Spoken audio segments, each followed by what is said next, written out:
10, 9, 8, 7, 6, 5, 4, 3, 2, 1. What's going on, guys? Welcome to Magic After Dark. My name is Ryan Edwards. This guy over here is Blaze Sarah. Welcome everybody to the show. We are so excited for today's guest.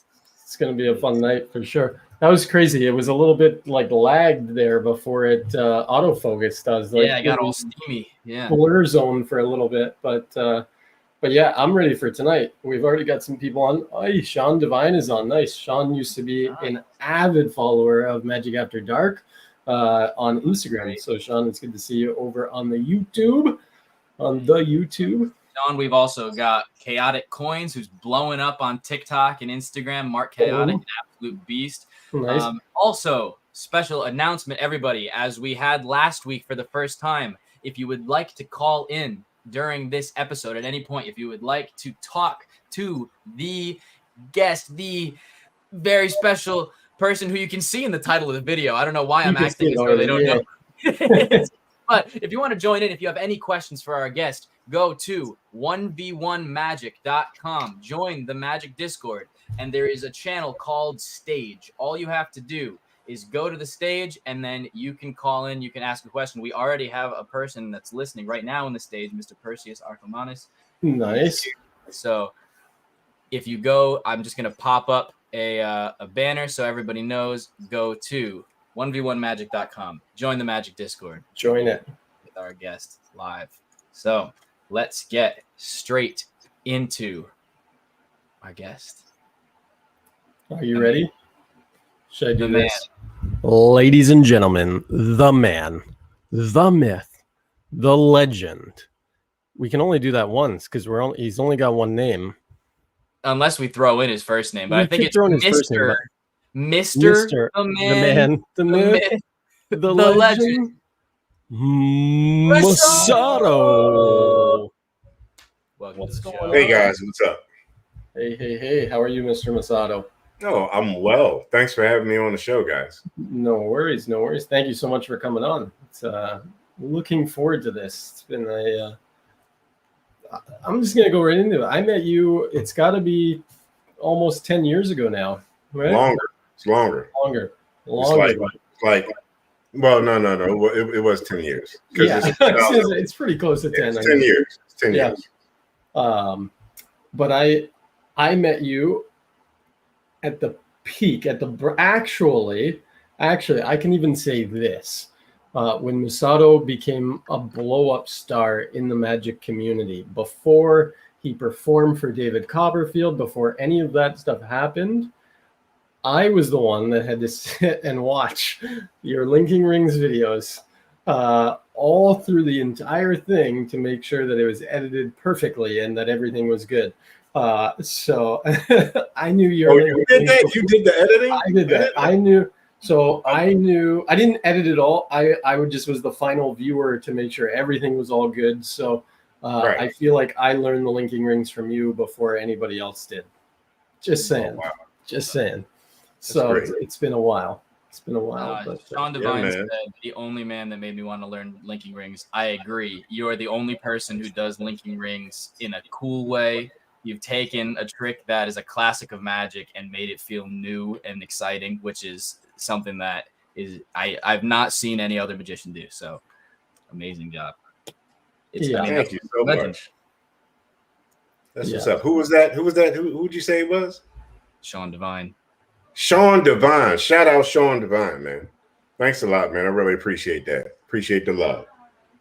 So if anybody, we also have quite a few people in the stage right now. If anybody has any questions for Masado, if you'd like to jump into the stream, just raise your hand on Discord. It's just like Clubhouse. Raise your hand and ask to speak, and then I can bring you up to the stage and you can have a one-on-one chat. Oh, we've got a hand raised right now. Look at that. To speak. We have Mr. Slightly Stefan, who was a finalist in the 1v1 Magic tournament. Nice. Yes, sir. I think Masado knows. Did you hear him, Masado? Yeah. What up, John? Steve, Hello, Stefan. Yeah. Hello. There we What's go. happening? What's up, dog? Oh, a whole lot of you, a little bit of me. I'm taking it easy. If it ain't easy, I don't take it. I mean, that's all it takes. Stefan, you have a question for the legendary Masado. What's your question, Stefan? I do. My question is that Masado rings is probably one of my bread and butters of any routine that I would perform for anyone. Such a great routine. I'm not going to ask particularly how you created it. I'm going to ask how did you know what you put out was gold? How did you know that this routine was going to be something that was going to be like fire to the magic market? And how did you know like other magicians would really be, rocking with this rather than this traditional, linking ring that maybe Vernon put out or any other magician at the time? Well, I knew it was going to be something special because I put my heart and soul and, my everything into it, like my blood, sweat, and tears. Like I put a lot of sacrifice into it, and I put, most importantly, my belief, that it was going to be something special and it's going to last a lifetime. The reason why you got to understand, I put like 15 years into it before, it was even released, and we talked about it 10 years prior to that, to put something out. But then I said, no, it's not ready. And, you get a lot for the money, and I wanted to spread the love. I wanted to make sure everyone could afford it, and they were going to get a quality product, something that was going to last a lifetime, So with that in mind, I also had an amazing team behind me because Illusionist was like everything at the time. Ryan, you're over here. Okay. Yeah, you look like you're over here on my side, but you're over here, right? So Ryan was a big help, and he was amazing along that process with Illusionist, and to make the video unbelievably amazing. Like we had like a superstar, like a dream team, and we had Peter McKinnon, like did my video. I tried calling Peter the other day, like, hey, Pete, what's up, baby? It's Masado. Hello. So Pete's busy and he's all super famous now, but I had a wonderful team behind me and a team of people who believed in me, and wanted to bring a product that people were going to love and enjoy and make a new modern classic that will last forever. I'm sorry, I run my mouth a lot, Stefan. Go ahead, man. Are you still there? He hung up on me too. He actually just moved himself to the audience. So I think that he got his question in. If you want to raise your hand. Oh, he's back. All right, here we go. Stefan, you're back up. Yeah, that was an accident. I didn't mean to hit that. Yeah, that was perfect. I appreciate the question. Appreciate the answer. That was a really solid answer. And how does it feel to know that other magicians are performing your tricks, specifically other magicians who took the time to learn every single aspect of the routine, every single, hard moment, every single easy moment, every single subtlety, and actually creating new things with the routine that's kind of like making it, fresh and new? That's a really good question. I feel humble, I feel honored, that people took enough time out of their precious time, because time is everything. Time is life. Took time out of your life to say, you know what, I want to dedicate some of my time to learn this effect, and really give it the time that it deserves, So I really appreciate all the people that went out their way and supported me and sent and bought my product, bought the rings and the instructional video. And like to put it simply, like I'm honored. I'm honored. That's how I feel, especially when I see people doing it all, outside of America, all around the world, Yeah. And it's really great, to be able to touch people that way, not in a weird way. You know what I mean? Yeah. Yeah, I know what you mean. Touching people in all the ways. It was funny because when I was working at Illusionist, I remember like you were good friends or are good friends with Eric Jones. Oh, I can't stand the guy. Don't. He's a punk. My best friend, Eric Jones.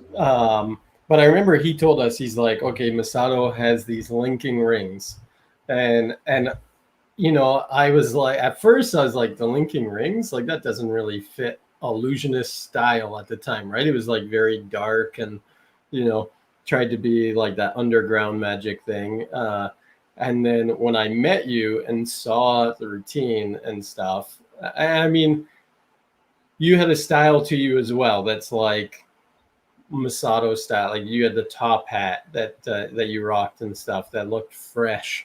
And I remember seeing the routine and going, "Yep, yeah, this is gonna sell. This is sick." Only people that rock the top hat are Slash and Masado. And Masado, that's it. Two that can do it. Well, because like when you think of the linking rings, you think of like the big, you know, huge silver rings and stuff, and it's, you know, here you're gonna make the butterfly, maybe, you know, if you're good or whatever, right? And but then Masado did it like down here, like personal level for people, and like in people's hands, and people, you know, touching the rings and stuff that hadn't been done really before, which is what I loved anyways, that it just kind of took it out of the limelight of this stage only performance and put it into people's hands as weapons. So yeah. The goal of that was, or should I say the mindset of it and the psychology behind it, more importantly, that's the word I'm looking for. The psychology behind it was, it's the magic is not about me. It's not about you. It's about the spectator. When I'm saying you, I'm speaking about other magicians, you know. Yeah. It's not about you. It's about the spectator, because that's where the magic lives, you know. Otherwise, I'm just moving pieces of metal around like a crazy person. Okay. But that's where it's all about the spectator. And when, you know, you got the moments like the spectator link, you know, and you put all the emphasis on them and show them that they can do the impossible and that they can do anything. And, you know, in the world that we live in, man, you know, it's kind of deep, because, you know, people know that what we do isn't real, but we make them think just to suspend their belief, you know, just for a moment, you know, make them think like, can I really do something impossible? And then the thing is, when I do it, I say, here, you can do it too. And they say, no, I can't do it. I can't do it. They say, like, if you don't believe, look, if you think you can, or if you think you can't, you're probably right, you know. But see, if you believe, then everyone else will. If you don't, they won't, right? So just take this moment and believe in yourself, you know. And then when they do it, that's the magic for the magician, you know. That's the payoff, you know. It's the look on their faces is why I really do the magic, you know. And like when you see that spark, that moment, that je ne sais quoi, that's something special that we get from the spectator, you know, that's when you know you struck gold, man, you know. And I see it. I've seen it so many times. It's like my drug, you know. Like, and I keep going back to get another taste. You know, that's magic for me, man. You know. So any effect that makes the spectator central to the magic, you know, is powerful, I believe. Yeah. Absolutely. Yeah. No, I would agree. And it's like, if the spectator believes that you have some kind of magic abilities or whatever, then they've suspended their disbelief and they're invested and they're going to have a great experience. But if they believe that you're a regular person and you've just put your heart and soul into being able to craft this moment, and they get to be a part of it and they can do it too, then that can elevate it to a whole nother experience as well. That's potentially even more magical, you know? Hey, you said the exact same thing I said, but you said it way better than I said. I was trying to. You know what? When next time I got something to say, I'm gonna say, call Blaze up. Call Blaze. Because I'm gonna say the Blaze the way I say it, and then he'll say the exact same thing. I'll say the same thing. I have no thoughts of my own. It took me about 4 minutes to say all that, right? You said it in 30 seconds perfectly. Well, I appreciate that. I've still got Stefan here on the line, by the way. Just wanted to Oh, thank I you. forgot you was there, Stefan. I'm sorry, homie. I get to run in my mouth. I You good, told bro? Sorry. If you had anything else, or I'll move you back to the audience, Stefan. But I really appreciate the question. If there's anything else you wanted to say to Masado before we move you down. Hey, bro. I practice. I perform the trick literally all the time. I've perfected every single aspect. Oh yeah. Blaze has seen me do it. You know, I think Masado seen me do it too. But Yeah, I have. Pretty sure. I don't know. Oh, okay. All right. Cool. So, hey, man, it's the best. The jumper link is probably my favorite out the whole routine, dog. Hey, man, I really love the routine, man. Keep up the good work, dog. Thank you so much. I appreciate you. But I actually thought that there's a clip that I thought would be really interesting for us to react to in a little bit. Have any of you seen the TV show Dave? Yeah. Okay, He's a rapper from Philly. Exactly. Yeah. Lil Dicky. Jewish dude. Comedy dude. rapper.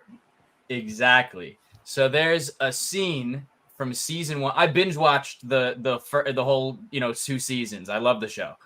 Quickly became my favorite show.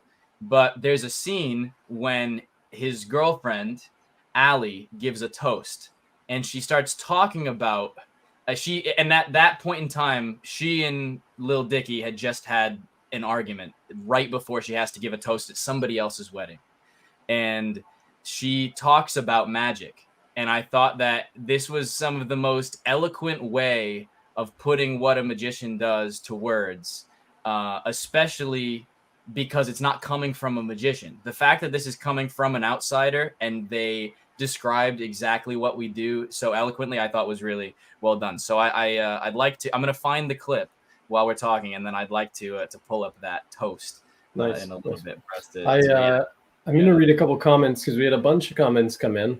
Tigger T says, and Tigger T came early tonight because they were so bummed that they missed Stuart last week.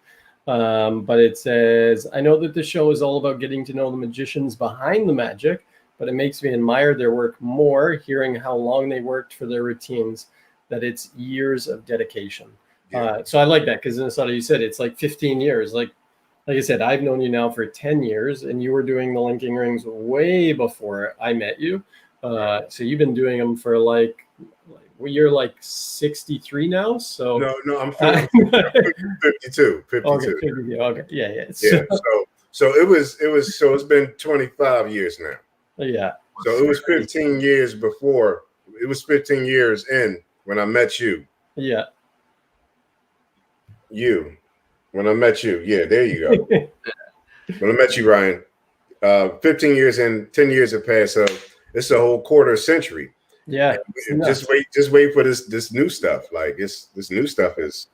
But that's really what it takes, like to hone something in, to make it your own, to be the best at something, right? Like hours and hours and hours and hours of work to make that happen. So yeah, it's a lot of failed attempts. I've given up a lot. I was ridiculed in the beginning. People looked down on me. They got tired of seeing my rings. People still get tired of seeing them. Some people think, well, he only knows one trick. I'm a full-time professional magician. I do hour 90-minute shows. And I can't do Masado rings for 90 minutes. And that'd be a long ring routine. It'd be a long ring routine, exactly.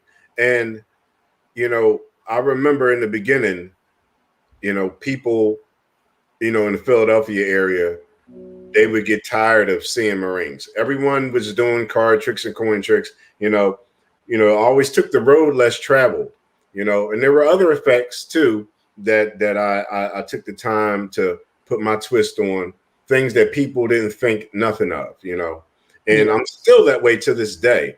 There are magic tricks that magicians don't perform, or they think it's it's been saturated by the market and everyone knows it and everyone does it, and now no one does it because they think everyone knows it.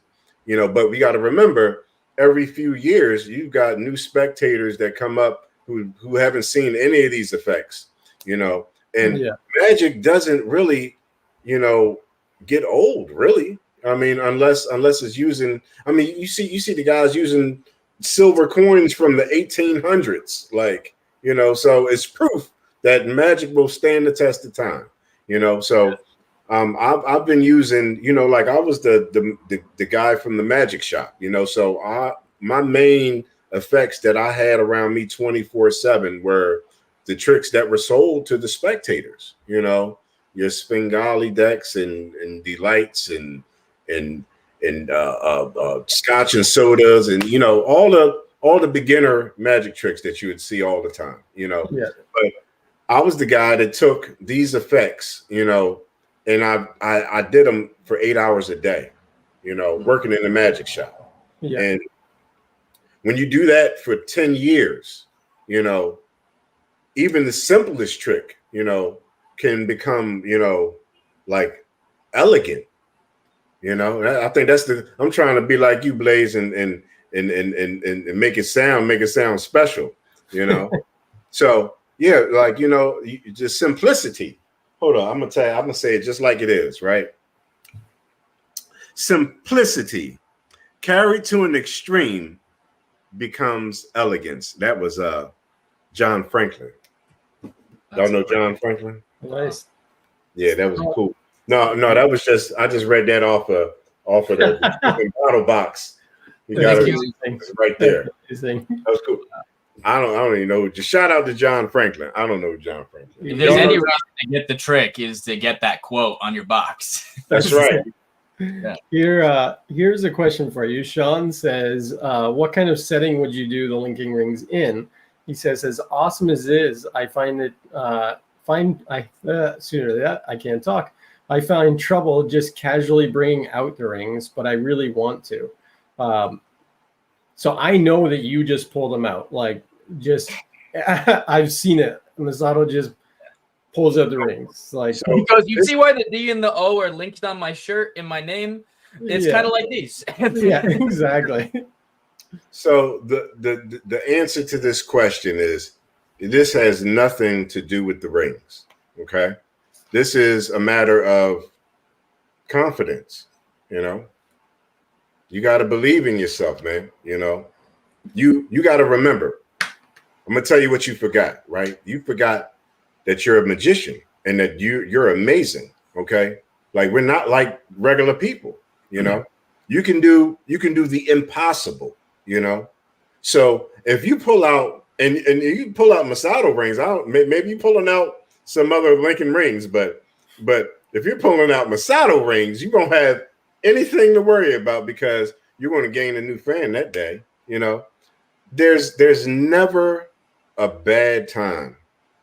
I can't even think of I can't imagine, you know, and being in a space where I can't do my rings, you know.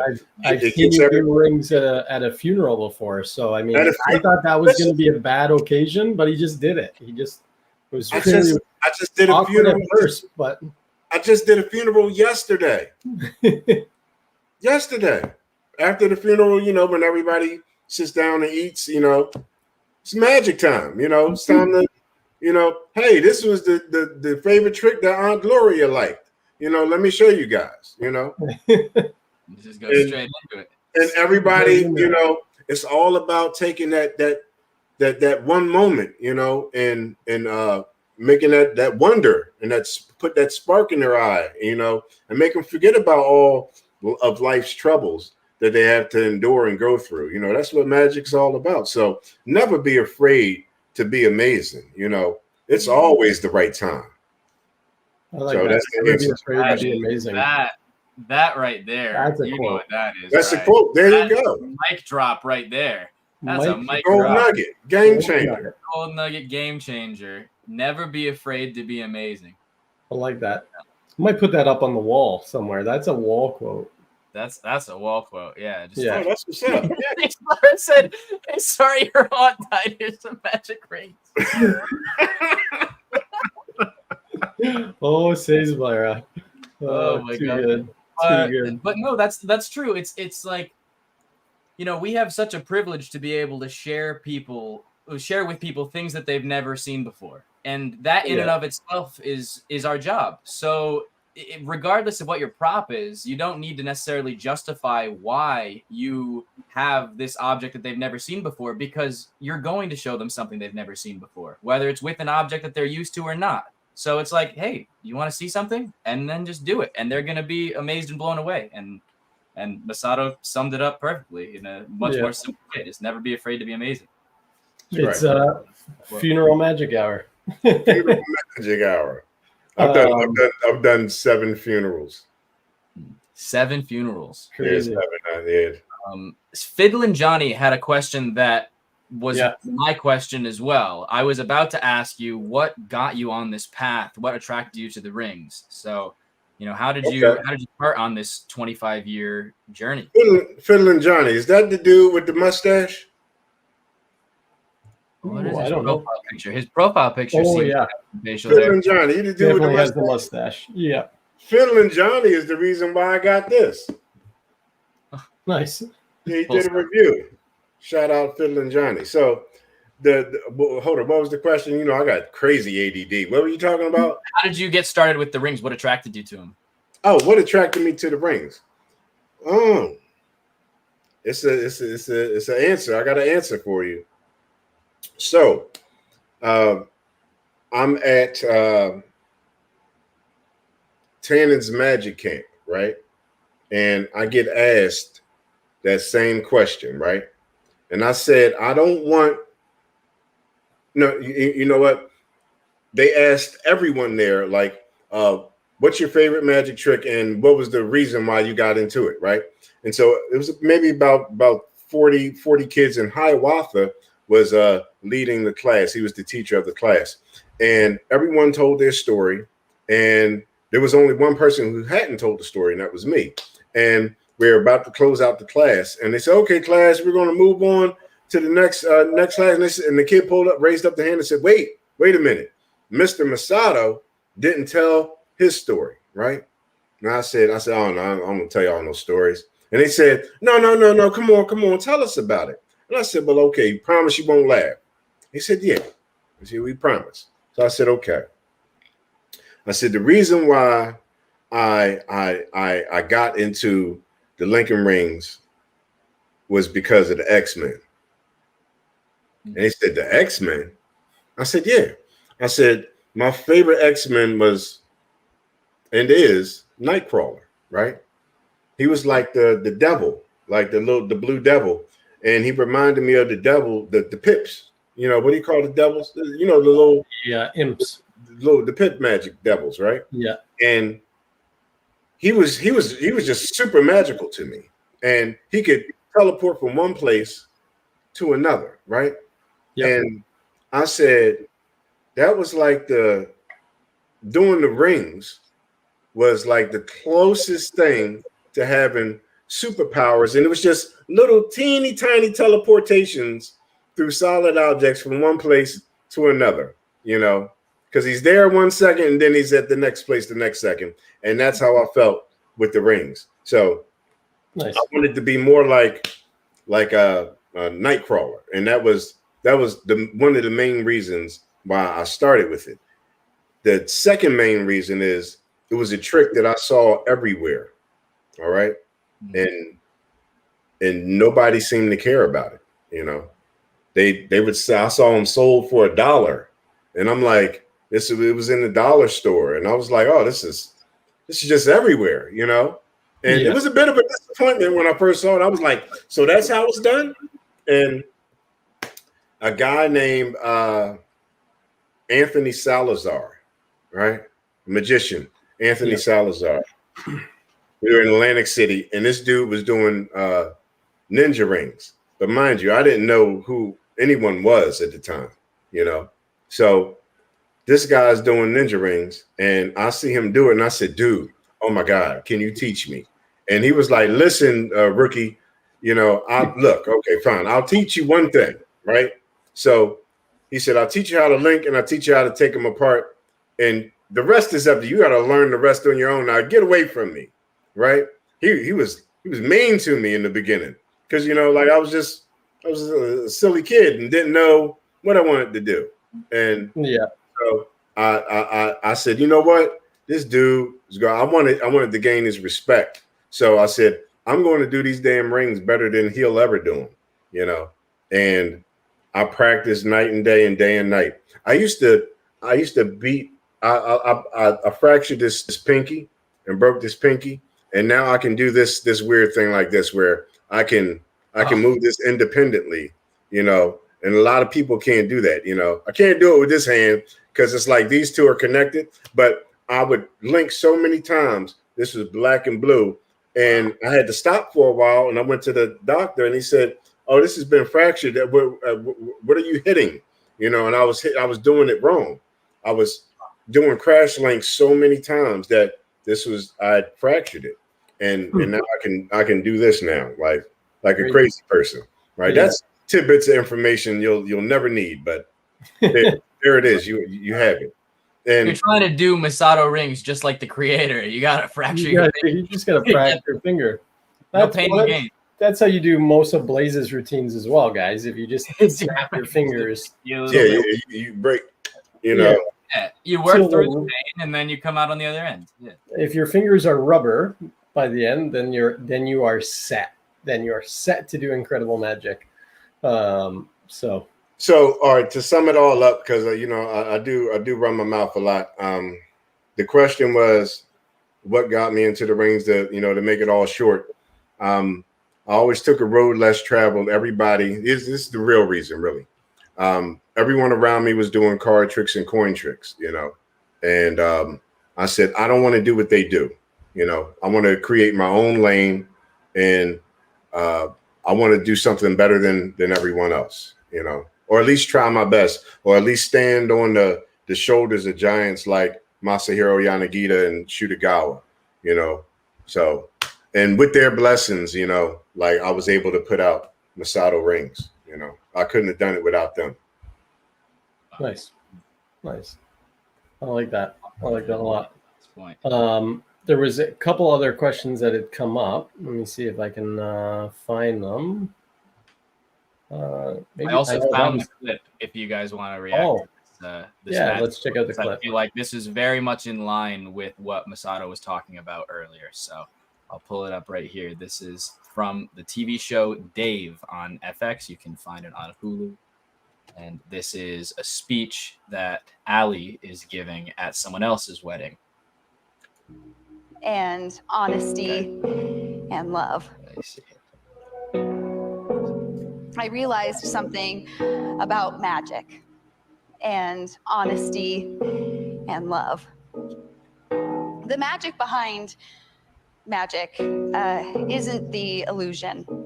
It's that someone cared enough to create the illusion for you. The real magic is all of the work that goes into making somebody believe that magic is real. And if there is anything on this earth that she could do to make you happy, she will work for it tirelessly until she inevitably gets it for you. And that's what makes her so special. Is that she uses her ambition. I don't know if she says something else about magic. So like, until the end of the scene, it's short anyway. And I didn't realize until this weekend how much that mattered. It's everything.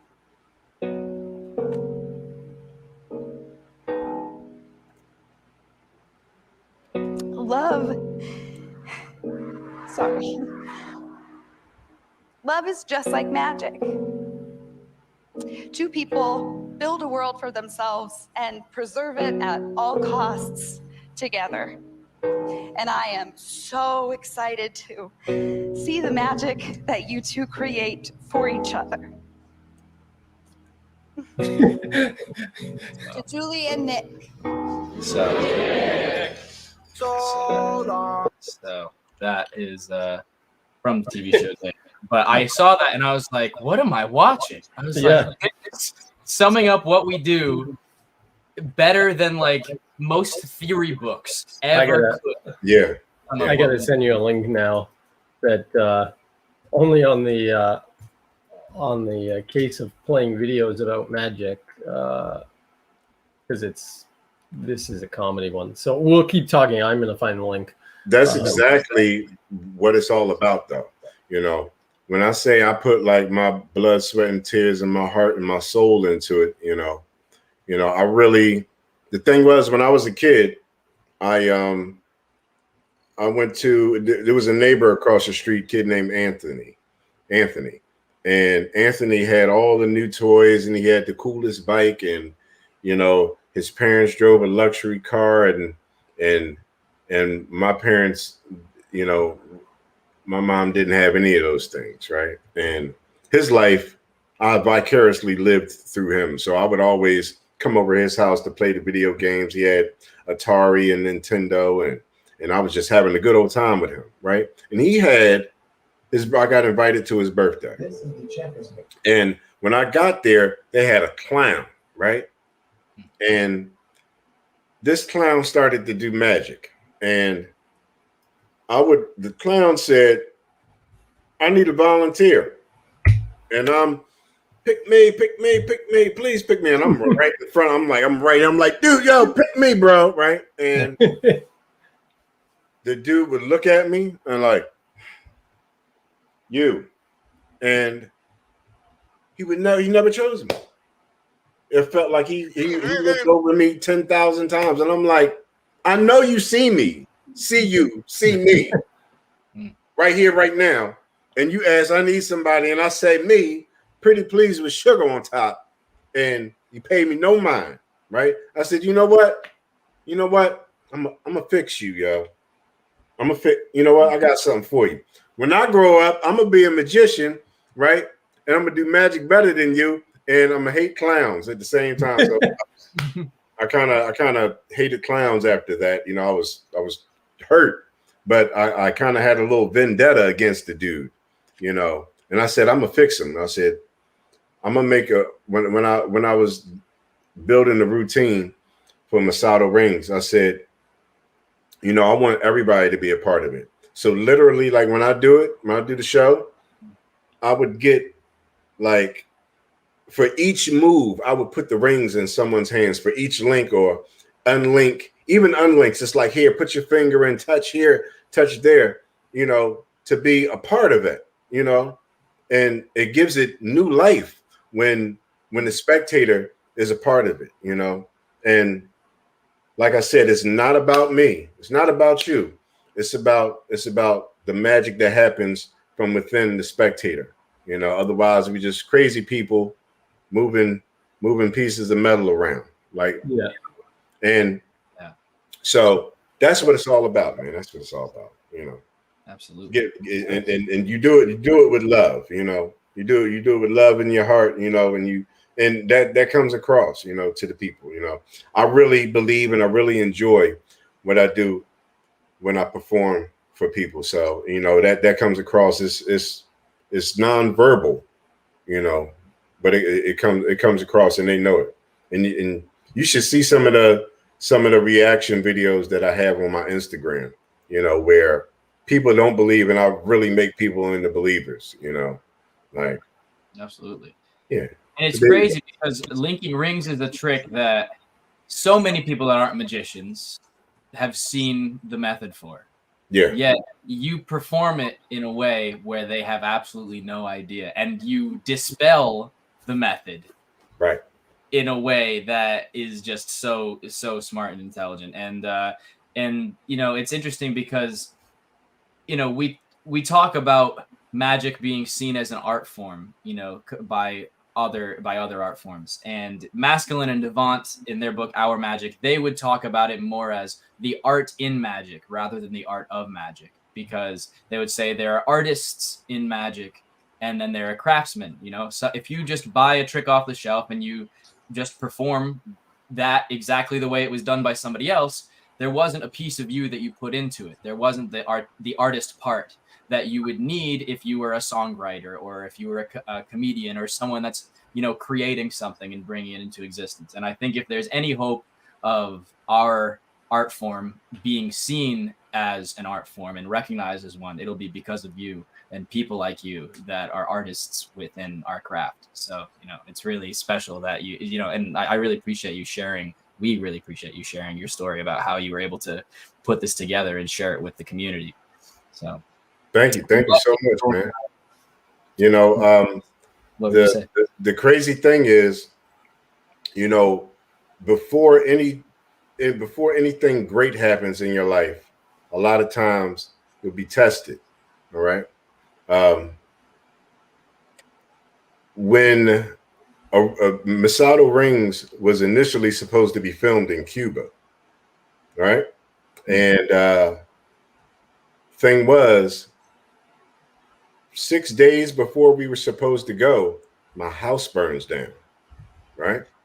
And I'm homeless. I have nowhere to go. All the money I had, back then I didn't really trust banks. I didn't believe in banks, so I had all my money in a brown paper bag under the mattress, right? And and the whole house went up, and so I lost everything, all my magic and all my money, everything was gone, right? Didn't know what I was going to do, and I went crazy. I went crazy for a little bit, right? Ryan, I don't know if you remember, but I used to have long hair. Yep. Yeah, I had really long hair, and it was like down here, and I was like, everything's going crazy now. I went and cut off all my hair, right? And I was like, I got to start fresh. It's gonna be a new day. I'm gonna be a new Masado, right? And that's when I went out and I got my top hats and I got super sharp, and I said, I'm not gonna let anything hold me back. This is gonna be the greatest magic trick in the whole wide world. You know what? Because I'm watching the guys do this move here, right? Right? They got we all know this move, right? Yeah. And JW, right? What is JW's actual name? Blaze? I don't know either. I don't know either. The point is, everybody knows who JW is, and JW is probably dead now. Probably been dead a long time. If he's alive, tell somebody, share the live to JW and tell him to come on into the Magic After Dark, because we're talking about him, right? But to my knowledge, JW's long gone. But did you ever see the movie Coco? Right? In the movie Coco, it's about life after death, right? And the thing is, when the last person speaks your name, it's like the second death. You die, we leave this earth, right? And then we go to the other realm.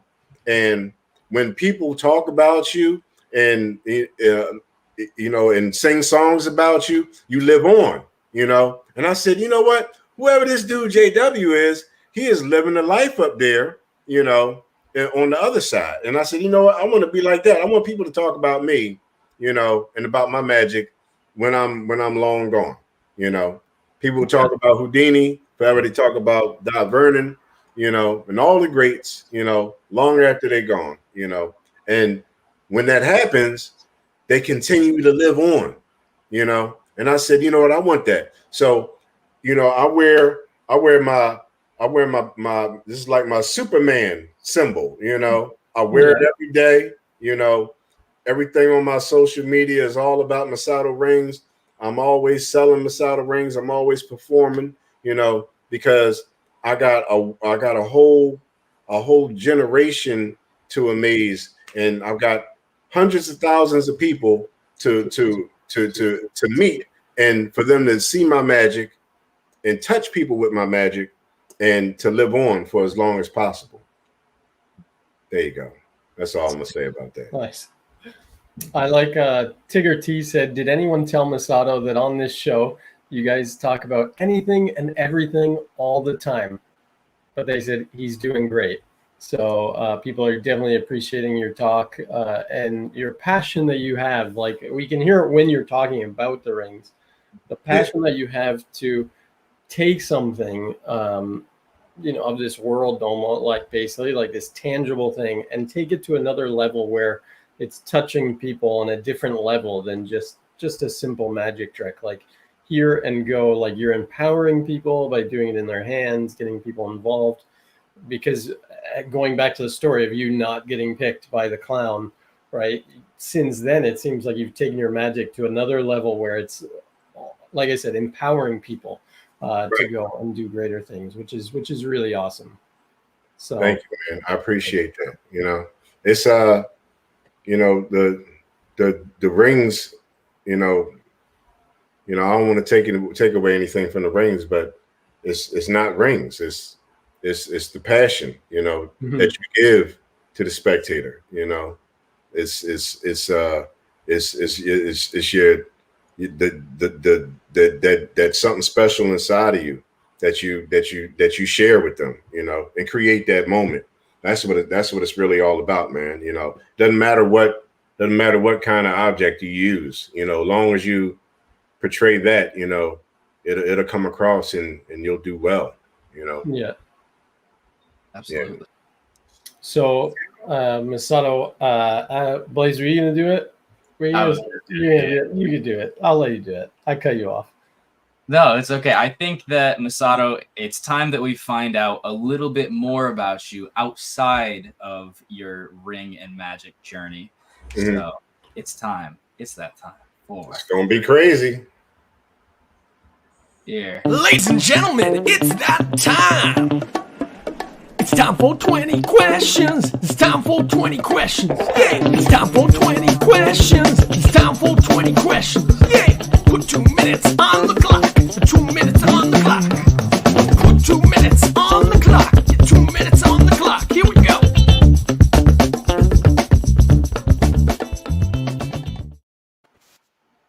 That time.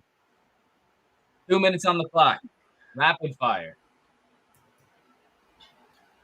20 questions. We gotta see how many you can get through. Masado, are you ready? Oh, I was born ready. I'm ready to go. Shoot, let's go. Do it. All right. Get some crazy answers. 3, 2, 1. Dream vacation destination. Hawaii. Biggest pet peeve. Haters. Biggest mistake during a performance. Never made a mistake during a performance. A Masado. What always makes you laugh? Kittens. What's your secret talent? My secret talent. I'm a exotic dancer for senior citizen homes. First time you ever saw a magic trick? First time I ever saw. I was 6 years old. A guy by the name of Johnny. They call him Dollar Bill. Right now, I think his name is William. Right? They call him Johnny. His name Dollar Bill, and he showed me a coin trick in one hand, and he rubbed it like this, and it was in the other hand.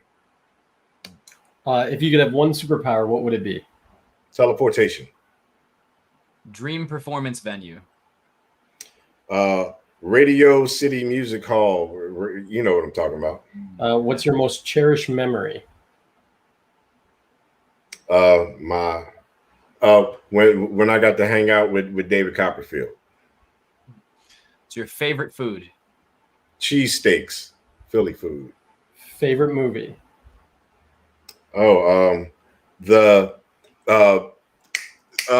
With Wolverine in it. What's his name? The magic movie though. The Prestige. The Prestige, yeah. What's the worst job you ever had? I can't answer that. I can't. I want to pass. I can't tell you that. Favorite magician? Wayne Dobson. If you won the lottery, what's the first thing you'd buy? How much money did I win now? First thing I would buy, I would buy a new house. Nice. Property. 14 questions.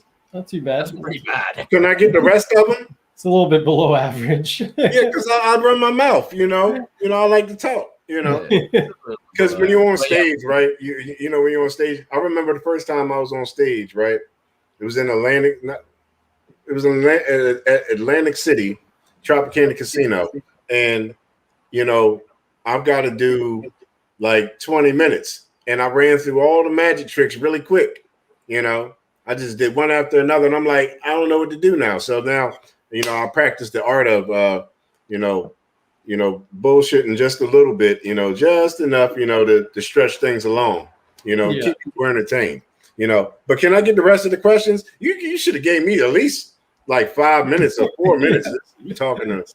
Like 8 minutes. We'd have to re-record the song Yeah. that says put 2 minutes on the clock. Put 8 minutes on the clock. 8 minutes on the there clock. You go. Just change the voiceover. We can give you the other questions. Can I get the Blaze? Yes. Blaze. Can I get the rest of the questions, Blaze? Yes. You have to get the rest of the questions. The next one, right. you still got it up? Yeah. What's your most highly recommended magic product or book? Ooh.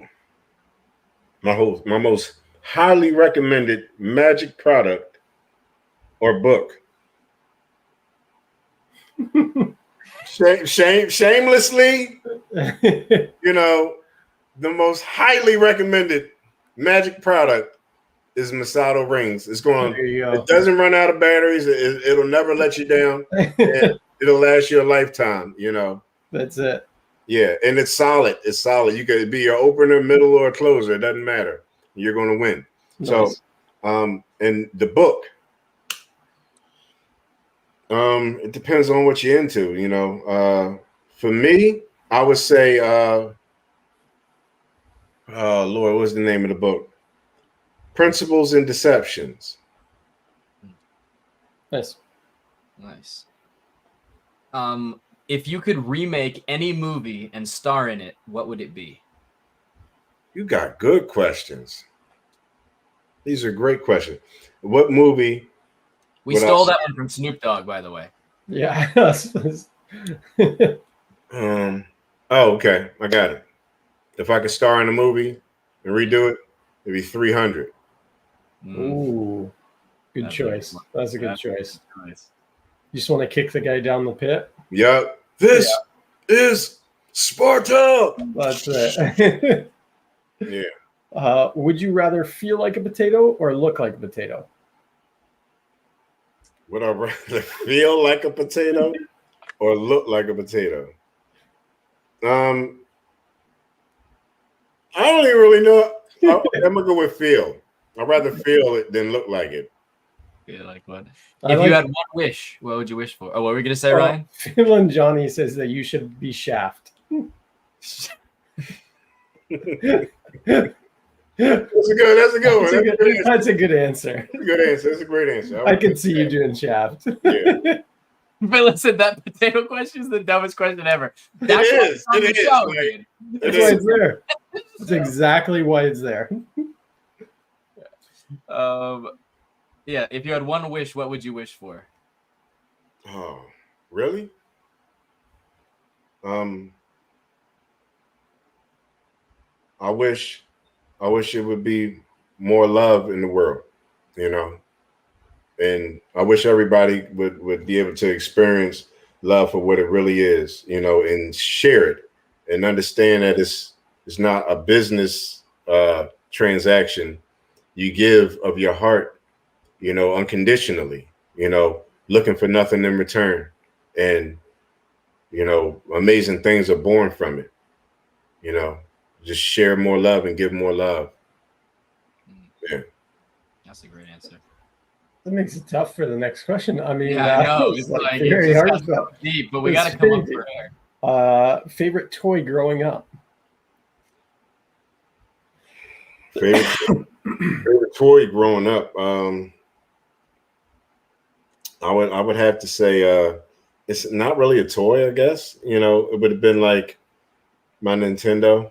You know, I think I spent way too much time playing Contra and Super Mario Brothers and Duck Hunt, you know. Nice. Wasted many years of my life, you know. Just it was building hand and eye coordination. That's you know? it. That's it. Yeah, building up for the rings. And the most famous question of the entire show, please. Favorite sports team? Philadelphia Eagles. Nice. Same. Cool. Damn, I'm a huge Eagles fan. I'm gonna go off. Okay, we're done with the questions, right? So we can lock those in, right? Yeah. So I'm not really into sports because I'm like I'm a cool nerd. You know what I mean? Like I could care less about football, basketball, baseball. I like boxing or whatever, you know. But I mean, you know, you said favorite team, right? So I'm from Philly, so I'm gonna go with the Eagles. You know, but I could care less about sports. I do like boxing and UFC. So if you asked me what my favorite sport was, I would have said UFC. You know, boxing. So who is your favorite fighter? Do you have a favorite fighter? Yeah, Mike Tyson. Yeah. What about UFC? Oh.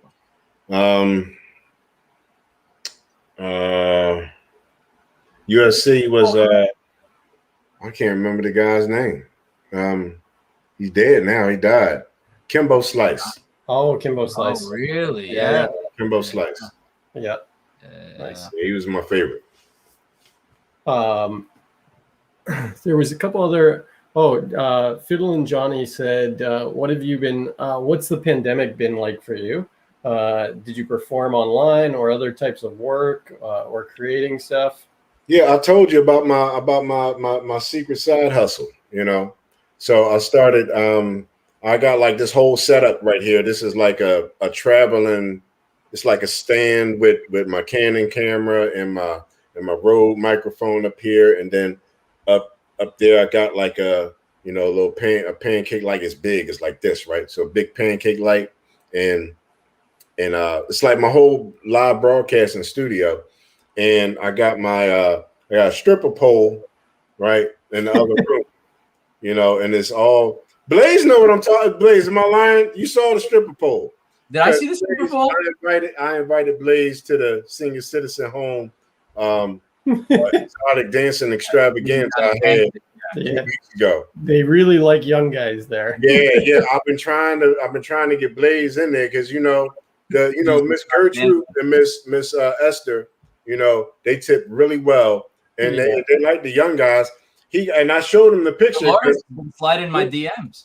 Look, she'll slide all the way. Dolores is all up in there. So, one day Blaze got on the live because I got a show too, Friday Night Live and on Instagram, and he pops up on the show, you know, and the lights kind of they're dimmed and then they brighten up, right? Mm-hmm. And he got a wife beater on, right? You know what a wife beater is? Yeah. Oh, yeah. Right. He got the athletic shirts for those who don't know, right? Yeah. So he got a wife beater on, right? And he got Johnson & Johnson baby oil all over his body, right? And he's standing up. Hey, I was spending some time with Patricia. Bro, he's standing up with one leg up like this, right? And he playing the guitar, right? He playing the acoustic guitar. And he was just like, "Oh, hey, guys, I didn't know you were there." Like, what you mean you didn't know we were there? Yeah, you knew we was here. He set it up, and I showed Miss Gertrude and Miss Esther, you know, and they was like, "Oh, we want that young man. Tell that young man to come to the show." So, I told her I was going to try to get him booked, you know. Nice. So I'll send you a poll. I'll send you a poll. You can set it up in your room right next to the guitar. I can get a portable pole. Yeah. Oh, yeah, easy. Yeah, they're easy. Yeah, it goes up to the ceiling to the floor. Yeah, that's how Blaze is going to open Magic After Dark next week. He's going to slide in on the pole. Yeah. It's going to be great. You've been doing all those like plyometric stuff, so it'll be easy for you. It's just part of my regimen. I got the gymnastic rings and the pole now. Let's install that right here. Raymond Garofalo asked, "Are you going to do Patreon?" I don't know if that was to us or if that was to Masado.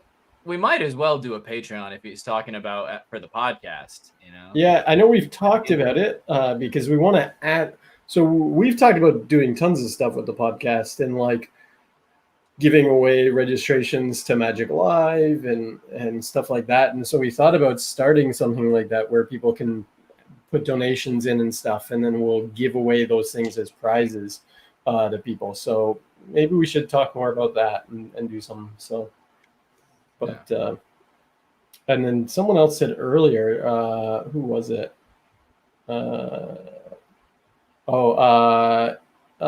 Mark said there's going to be like 20 shirts made tonight. So, yeah.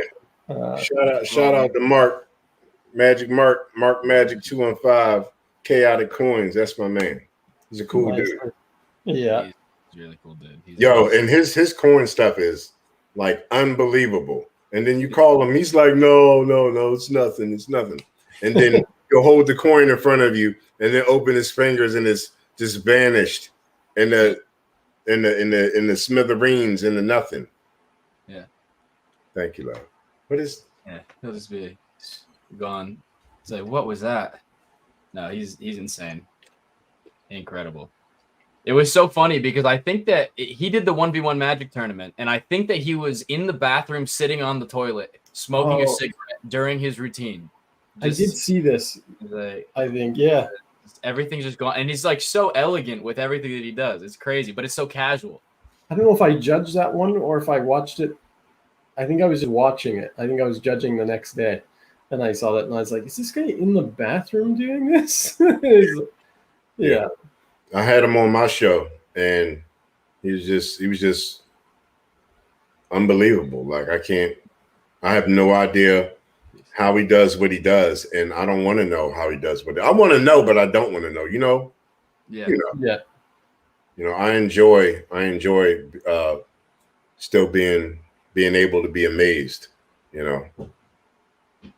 Are there now? Here's a question: Are there any tricks out there? And this is for the people in the comments, okay? And you too as well. Are there any tricks that you've seen that you were blown away by, and you did not find out how it was done because of how much you were fooled?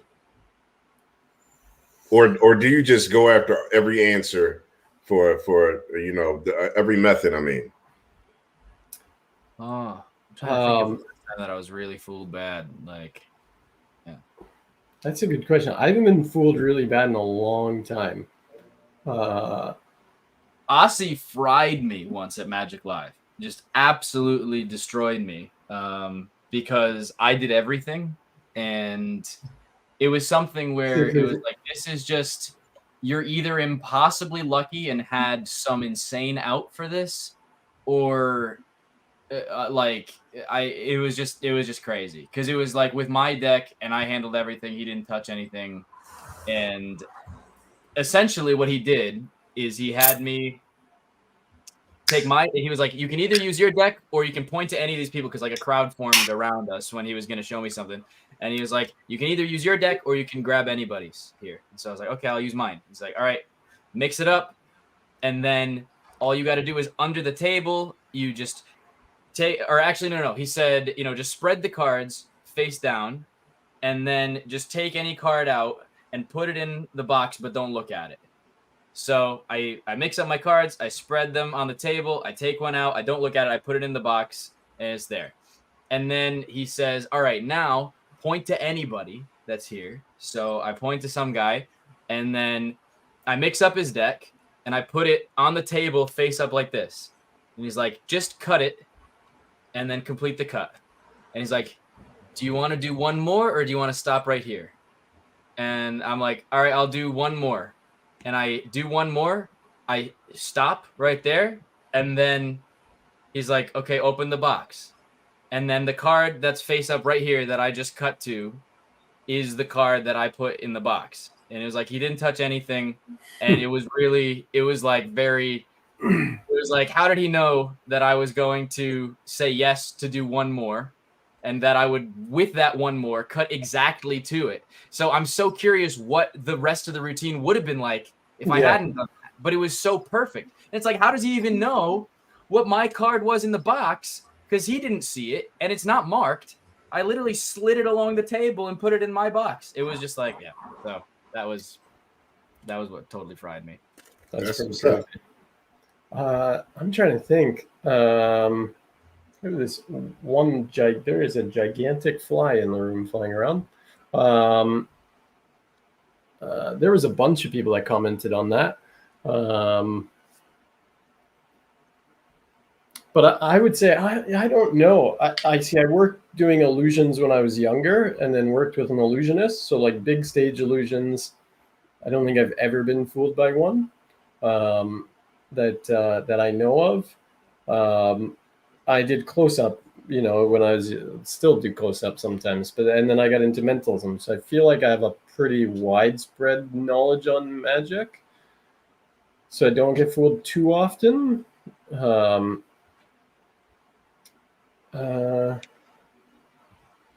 And then There's some. I'm trying to think. Well, Ryan, you just don't get fooled by anything, do you? No, I don't. You know what though? If I do, I would say if I do, I'd probably call someone and go, "Did you see this? What do you think?" You And want then to we kind know. of break it You want down. to Yeah. know. So you don't. So you don't hold back ever. Like you always. But I would say You see the candy right in front of you. You always grab it. You always don't have any restraint to say, maybe I shouldn't. No, I And- think though that it's like it's so few and far between. Maybe that it's like I don't know. And I'm being 100% honest. I can't think of the last time where I was like baffled and was so fooled that I was just like, I don't even want to know. Okay. Actually, Have you seen? Can we react to a video? And if you guys tell me if you've ever seen this thing before, All right, because let's I do just it. thought of the last time that I was fooled really bad. I'm gonna pull it up. This was from the 1v1 Magic tournament. So I'm gonna just go to my my video. They were from live streams. I go to I think it was the finals. Or was it the semifinals? I'm gonna pull this up, but if we have any, I'm gonna just look through the comments as well. Ryan, do you see any? Yeah, there was a bunch. I mean, Chris Mayhew said Copperfield's car appearance, classic. Thomas Conger said, "Hey Bob, possible." He says, "I always have the question like this is. I always have a question like this to magicians." All right, so we are. Let's see. I met Mark fool me. I let Mark fool me, but I haven't been fooled too hard since this time last year. That was Bob Possible. Bob Possible. I can't talk tonight. Bob Possible. What's up, Bob? How you doing? He just hollered at me the other day. What's going on? Chaotic Coin says every day, laugh out loud. Card magic gets me. Thomas says, I want to know if there has been a magic trick that no one knows how to do to this day. I'm sure there is, but even those I would say are still pretty few and far between. Like if someone takes it to the grave, it's probably been re-released since then. Am I right? I think for the longest time, like the what is it? The like the Burglass effect. Burglass effect, yeah. The Burglass effect was that kind of legendary thing, but it's more like that. That falls into the same kind of categories, like the trick that cannot be explained, because it's like there's so many different methods for the same effect that it's like, are we talking about the same Burglass effect depending on which performance somebody saw? But this is something that I remember. I watched this guy. Yeah. Immediately after this guy Jesus, he was in the 1v1 Magic tournament. Immediately after this performance, I went on a clubhouse call and I was asking every single magician in there. I called up Matt Franco. I asked him if he had ever seen this. I called up just every magician that I knew and that was on Clubhouse. And I was like, have you seen this thing before? And nobody had seen it. Garrett Thomas, at least from when I described it, hadn't seen it. So I'm curious if you guys have seen this effect. So I'm gonna. No balloon this time. We are so excited to see performances. Yeah. So let me know when you're ready. I'm also excited. You can start whenever you're ready. Okay, so let's go for it. Well, ladies and gentlemen, and I think this is the very first time I can say ladies and gentlemen. I'm going to perform. Well, you have seen saw me a few times by now.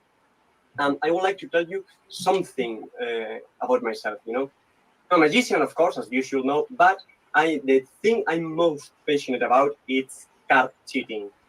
I think that kind of explain why. Now, I'm just going to pause really quick. The part that fooled me really bad is a little bit later in the routine. Do you want to see the full routine, or do you want me to just skip to that specific part? It's up to you. It's not that long. It's like 4 or 5 minutes. Up to you. Let's Do you do want to it. see the Why full? not?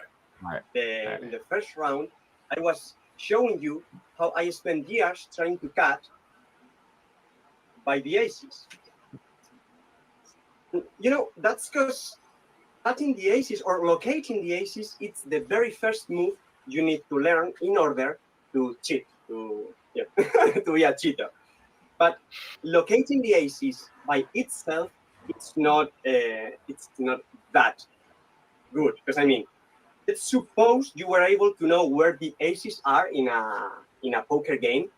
That would be nice, of course, and that will give you an advantage. But I don't think it's that huge advantage because maybe the aces are in your opponent's hand, but most probably the aces will be just in the deck. So we have to agree that it's an advantage, but it's not that big of an advantage.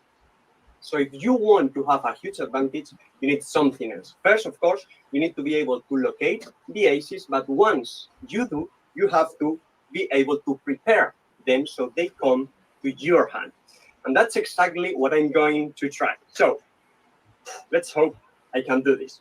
So I will try to prepare the aces so they come to my hand in, let's say, a four-player game, okay? So let's try to do this. Here we go. Let's go with the first one. So this so far is rather standard. Let's go with But then he brings out a different deck, and it gets third one. wonky. And let's go with the fourth one. And of course, another player will cut and complete. If this was right, I should have here one ace. I should have here 2 aces, 3 aces, and the fourth. But this is enough to have the advantage, but this is not enough to have the money. So if you want to have the money, you need your the other players to bet. So you need to give them 1, 2, 3, and 4 kings over here, 1, 2, 3, and 4 queens over here, and 1, 2, 3, and 4 jacks over here. Nice, man. So far, pretty standard. But this is, this is so hard to do. But this is not what real cheaters do, or this is not what all the cheaters do, because as you know, this is years of practice, and this is way too hard for them, because they just want the money and they want it fast. So they developed years ago, they prepare the deck at their home, and then they change it in the middle of the game. And the very best deck was invented around the 90s. I don't know. I don't really know the date, but it was called the deck that always wins, because it was able to give the this winning is hand where it gets to crazy. any player in any kind of conditions. The police tried to seize. I don't know if you can understand seize. I am saying it correct. The police tried to seize the deck, and in a betting club, they tried to find this deck the exact moment it was about to be dealt. It was in the exact order it was supposed to be. So the police pierced a hole through the deck and put a theft or something like that. I don't know, and secured it, so there was no way to change the order of the deck. Ladies and gentlemen, this is the deck. This is a trick. Have you seen this? This is I used to sell this trick. You used to sell this trick? Bro, this is old. Yeah, this is old. Okay, yeah, I know it's old, but everybody that I showed this to had no idea.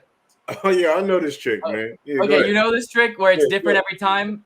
Okay, so I feel just dumb, but no, but I promise you, everybody, you've seen this too, Ryan? I think I've seen this before. This is like an old magic shop This is a magic shop trick. Like Yeah. the lights and yeah, it's I will assure it's you, trick decks. us, Laura London, we all hadn't seen it, and we're like, this is an old. We know, like, we It's called the understand. lock deck. It's the lock deck. Yeah. But go ahead, let them do it. To shuffle, make sure there's no visible order in the deck. No, yeah. But there is an order, so please. Laura, I want you to tell me. Masado's like, this is so stupid that you didn't be like, this is the trick. Whatever you want.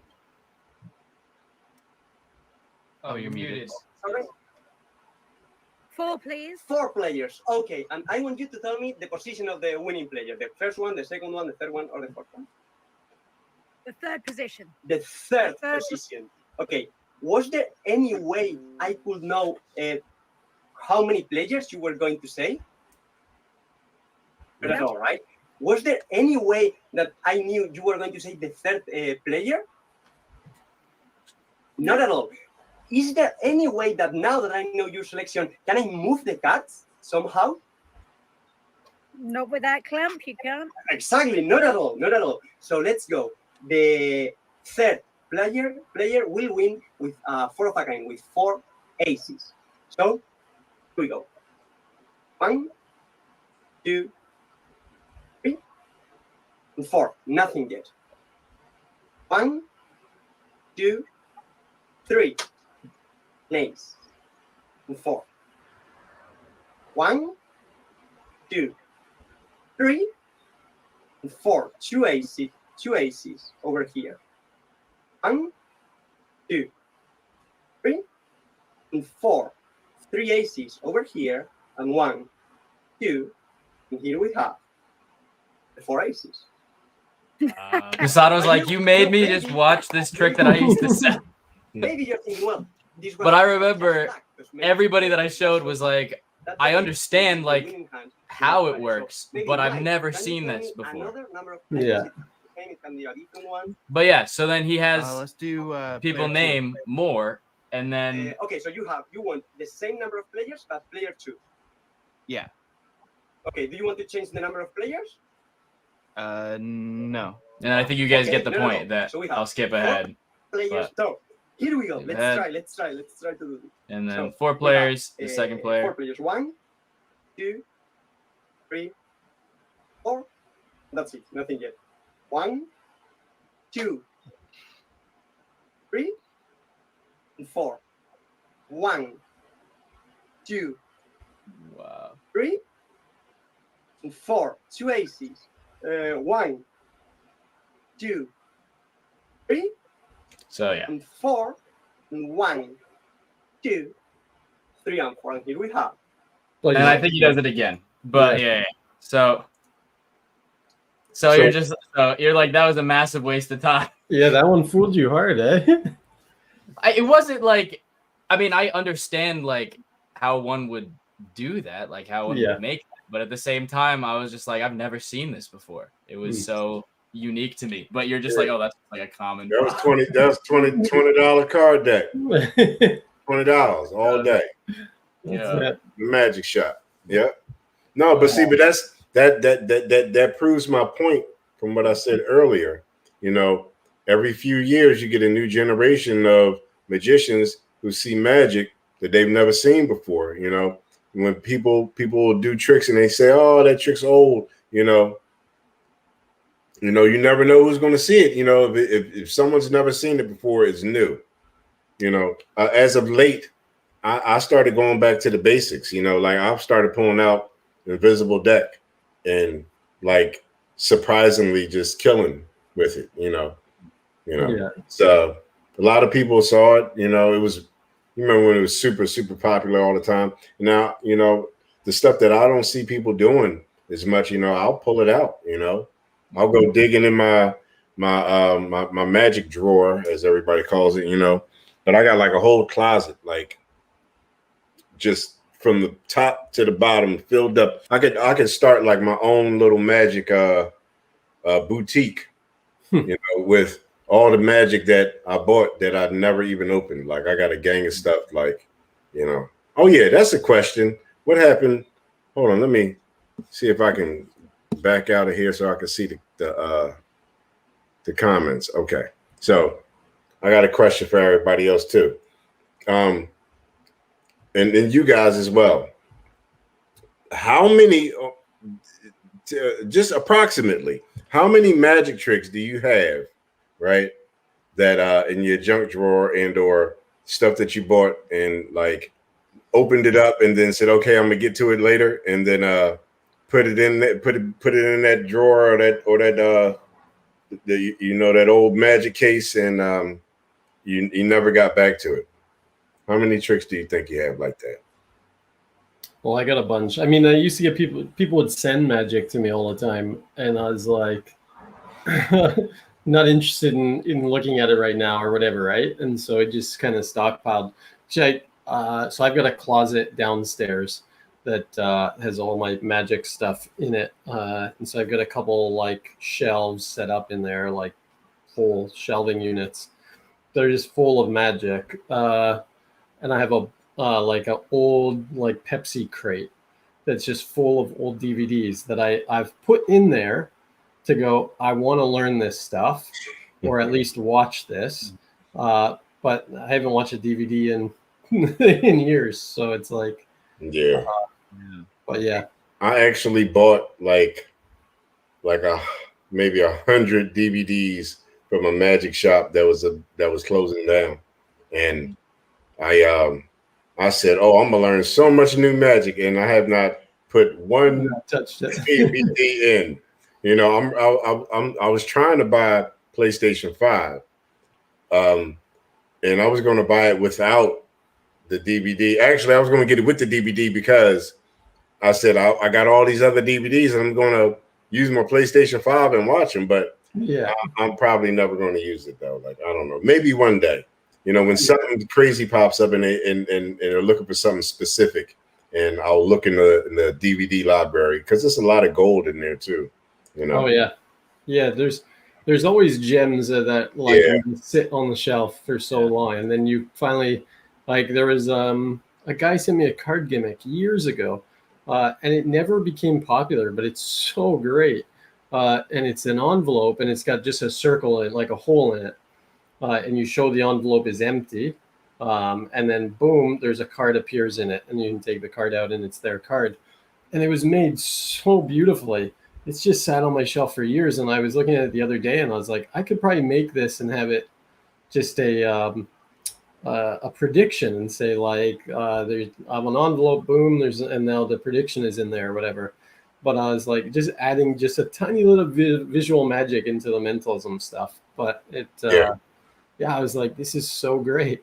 But yeah, I don't think it ever like sold a ton or anything like that. He sent it to me, but to show me all the gaffes this guy was making, but they're incredible. I was like, this is so good.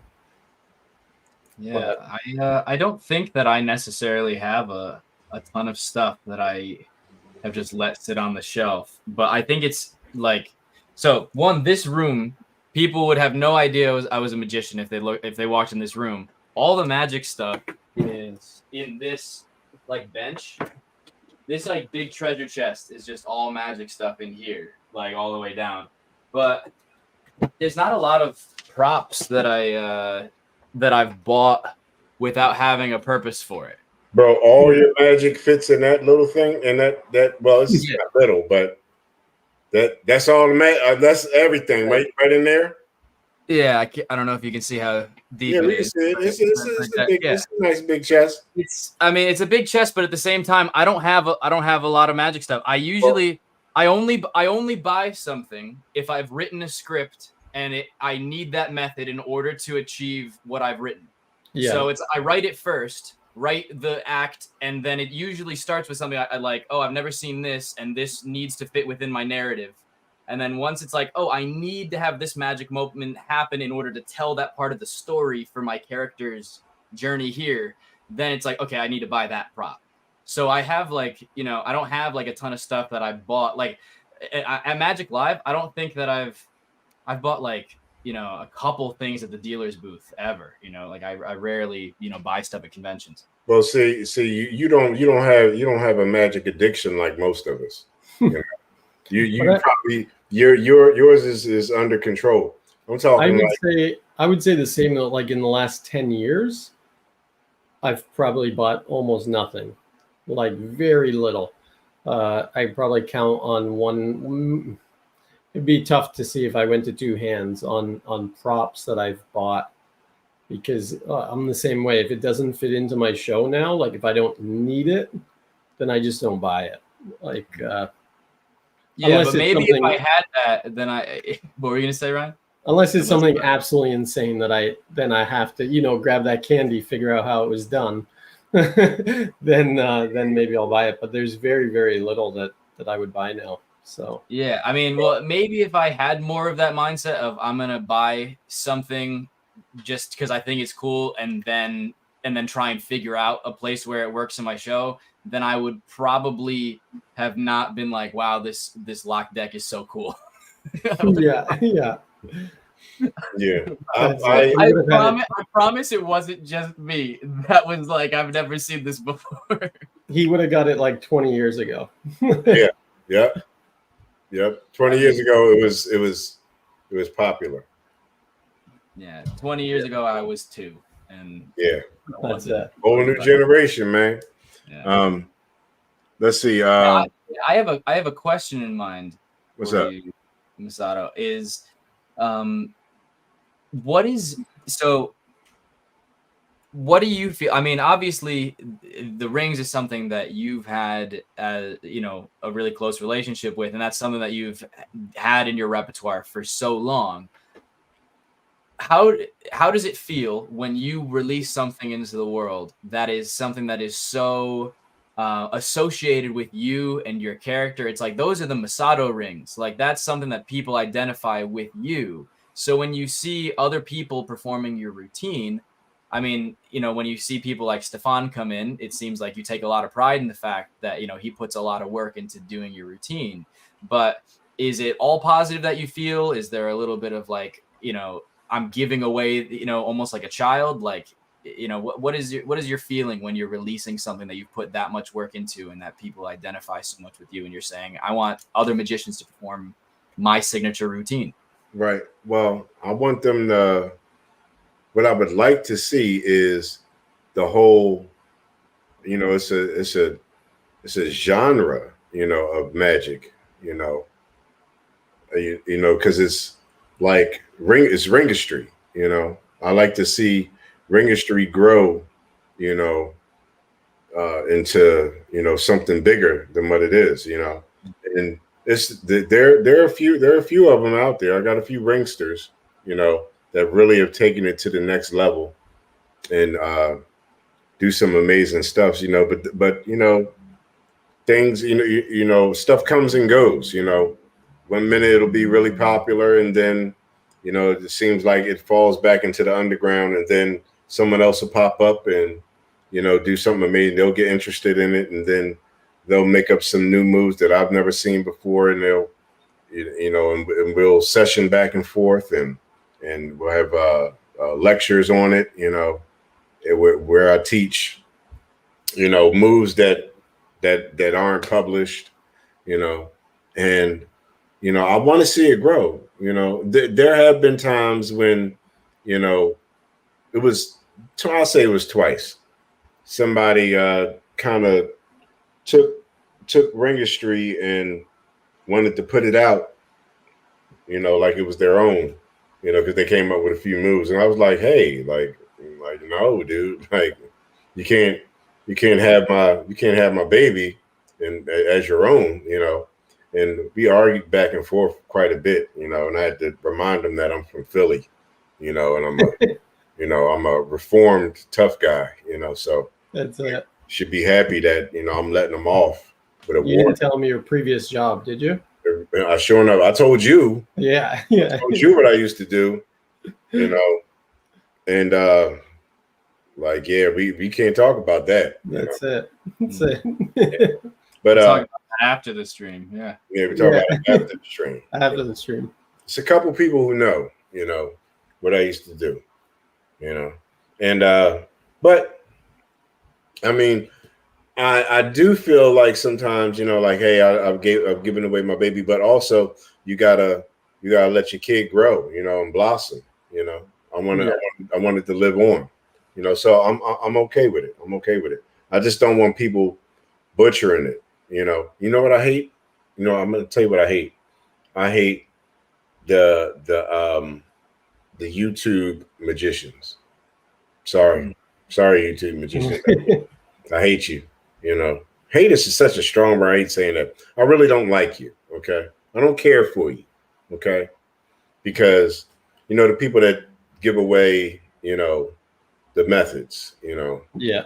Even some of our friends, are in that business, and it's money in it. And I'm like, if I know you, and that's what you do, I'm like, okay, like you get a pass, but as long as you're not giving away my stuff, but other than that, I found my rings on like the Youku website, and Alibaba, for like $1.20, like three.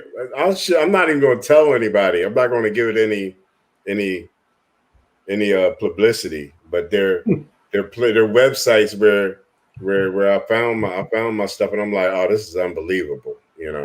Yeah. They steal your stuff. I hate that. Because I really worked really hard. Like, I remember I lost a girlfriend. I had a girlfriend, and she wanted me to get a real job. I went through this whole thing. It was like, hey, why don't you get a real job? I'm like, I do have a real job, and my real job is working on something that's gonna last me a lifetime. And to this, it's been a decade, right? Almost a decade. Almost yeah, a decade. Yeah. And I've been getting paid for a decade. Nonstop every month, faithfully. I get paid. One way or another, and it's not many. There are not many people out there, who have magic tricks that they put out with illusionists, and and still collecting. That means it's classics. Yeah. So here was a question someone asked earlier, and I was wondering this too, because these didn't come out originally. I don't think, maybe they did, but when we released it at Illusionist, when it first went out, he said that he is using the black Masado rings and said he wouldn't use anything else. But I know there are different ones. So which rings does Mr. Masado use? I use all of them. Currently, right now, the latest set of rings are the gold rings. Those are anniversary editions. And they came out last year. No, year before last. Yeah, about a year and a half ago, something like that. And we're working on I'm working on a new set of rings. I've already got the prototype. Some people have seen them. It's the rose gold, nice. which are like beautiful, and hopefully, if all goes well, they will. They'll be available for everyone sooner than later. I can't give any exact dates, but COVID slowed a lot of things down with the manufacturing for. Yeah, exactly. Yeah. Oh. So I don't know. I think I may have lost the question. What was the question? Because no, he said that he was it was Dream Upright. Hey, what's up, Dream Upright? That's my man. He said that he was using. I'm pretty sure it's him. Oh, it was a while what rings back. do I use? What rings do I use? So I love my black Masado rings. The only ones I there it use. is. Thanks to the great lesson. Yeah, black is beautiful, right? I've got the silver rings. There were only 250 sets made, and they sold out in 45 minutes. I didn't even get a set. Yeah. Right? And I just got a check. That's what I got. I got a check the next day. I said, "Ooh, what is this? Thank you very much. And Yeah. Because I was supposed to get 50 of them. That was in my contract. I'm supposed to get 50 silver rings, 50 black rings, right? I don't work there anymore. I can't help you out. I know I got my black rings, but I never got my silvers, you know. And but there were only a limited amount made, and they sold out instantly. And if it was up to me with those silver rings, I would have put little plaques with each one of them, you know, and numbered and autographed and signed each one. You know, this is you know number 171 of 250, you know, or number 1 of 250. I wanted the number 1. That's what I wanted, so I could like put it up in my plaque, you know. For sure, that would have been cool, you know. So, you know, I would like to see like some, you know, some super cool designer collectible rings. You know, I think there's a market for that. You know, you do like carbon fiber. Carbon fiber, okay, that's super light. You know, I was thinking more along the lines of like I wanted to get a jeweler to design some rings that look very similar to the Shang-Chi 10 rings type of thing. In fact, it'd be more like my ring, where you got like some stones in the middle. I don't know if you can see it. You know, stones in the middle, and go around like that. But you know, a Lincoln ring. You know, something like that. A two-tone woods and stuff like that. You know, with inlays, with gold inlays or something like that. I thought that would be really cool. Maybe I could do some alligator skin ones for you. Oh yeah. Oh, matter of fact, what's up? What's up? Can you make a super cool like Masado ring? Can you make a custom Masado ring case? Yeah, we could do that. I'm dead serious, bro. No, I'm serious. Yeah, we could do that. I'm for real. I'm not joking. So after this is over, like I need like a Louis Vuitton. Yeah, because I got Louis Vuitton card cases. Yeah, let's make it happen. We'll make it happen. That's for sure. I'm dead serious. Like it'll be amazing. It'll be amazing. Are we approaching that time for the most important question of the night? It's the most important question of the night. I mean, well, here's a question. Here's one question before we get to that place. Should we? I know we kind of hinted to Masado about a new segment. Should we try out the new segment and then go into that? Because then if it doesn't go good, then it's just a throwaway at this point in the show, right? Like we're an hour and a half. I mean, I'm already gonna go in and retroactively edit out the part where I thought Lock Deck was cool. So yeah, I know you are. he already texted me. He feels so embarrassed about it. So I know that's getting edited out eventually. Oh my god! Maybe the people I showed it to were too. It's funny because I remember seeing the trick. I didn't, like I said, I think I seen it before, but it was like an old trick, like that I saw at the magic shop. Well, that's why I wanted it. That's why I brought it up, was because you said you had worked at a magic shop, and I was like, this has to be something old, like, and that was what we even said right after he did it, because we had like our deliberation. We were talking with Laura London, and she hadn't seen it before either. She was like, this has got to be something really old, right? Like, so. Yeah, makes sense. But the fact that it's that common is really sad. Well, I'm not going to say that it's really common, because you don't see a lot of people doing it. I haven't seen people. I've seen. No, I seen someone else said that they used to sell it in the comments too. Yeah, I think it was that Thomas that said that. Yeah, I forget where it was. Thomas Conger said I used to sell this when I worked at Mr. Funds here in Cleveland, Ohio. So how long ago was that, Thomas? So even Mr. Funds had that trick. So Mr. Funds, what I'm talking about, yeah, that was a regular trick that was in every magic shop. I like Thomas said it's hard to put that deck in your pocket though.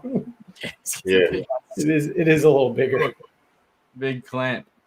Yeah, ours had instead of that like binder clip ring, it was a padlock.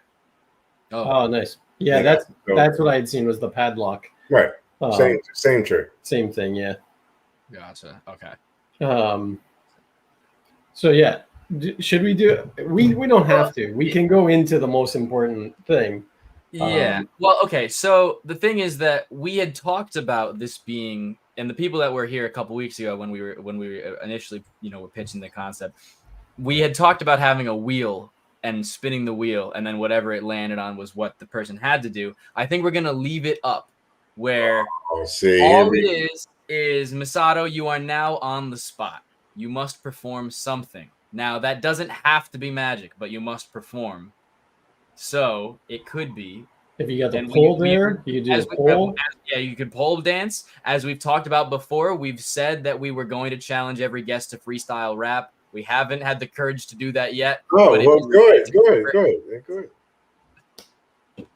All right. Hey, can we challenge you to rap about the Masado rings? Oh, no. Here we go. I told you said freestyle. I told you I don't freestyle. I don't know how to freestyle. That's gonna be ridiculous. That's the best part. That's the best part. Oh, I ain't gonna be able to do that. I'm not gonna be able to do that. Like I don't know what to say. Like, you know, I wouldn't know where to start. Just cut that out. Like we just had this concept when we were talking about new segments. We just thought it would be really funny to challenge every guest to freestyle. Now, if you said just freestyle and rap about something, okay, cool. But then if you said rap about this specific thing, like that's a little too much. I thought you didn't say that. You didn't say that. I thought you was like, hey, you got bars? You know, we would love to hear bars. No. If you can just open free, I just want to put a parameter on it, but we don't have to at all. I just thought it maybe make it easier for you, but. Freestyling about a specific subject was easier? No. I just thought maybe it'd be easier for you. I knew you're a beast, so I thought set you up. Oh, wow. I thought maybe you might have already had something pre-recorded in your mind about the Masado rings. Oh no, I've never rapped about magic before. You know, I usually rap about ladies riding around in my Mercedes. See, there you go, Shaft. Riding around in Mercedes. You already hit us with your first bar, guys. Y'all keep going on. What'd you say? I said you already hit us with your first bar. You said you rhyme ladies with Mercedes. Oh wow. Let's see. I don't even got we don't have no beats or nothing. Like we gotta be able to drop a beat for him. I don't know. You don't know. You might not. Let me. Y'all talk amongst yourselves, right? And I'll pull up a beat or something, right? And at least on my phone. I wouldn't play you a beat, but there's definitely going to be lag, so there's no way that it would be on time. Right. That is true. Blaze, should we also show them? I sent you some photos this week, Blaze. Should we show them that after the most important question? I don't know how to. Can you pull up WhatsApp on? Yeah, I'm not sure. I can send them to you on the Discord, maybe. Yeah, that would be great. Let me see if I can. I gotta. Yeah, if you want to set up your stripper pole, you can also do that. Yep, I will. Get that set up for him.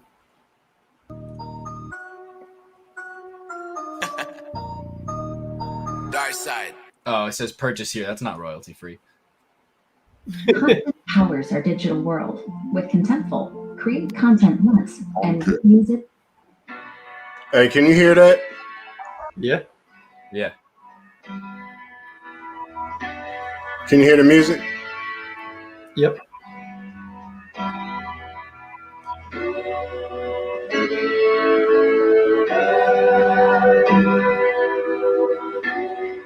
Masado. Magic After Dark.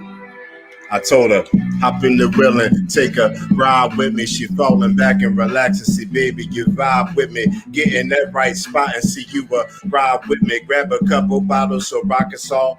Ride with me when we dancing, moving your body so exotically. No better way to put it, pretty lady. Fry to me, here the key to the car. You can derive for me. We gon' hit Ishka Bibble and get a bite to eat. Love at first sight. See, I knew you was right for me.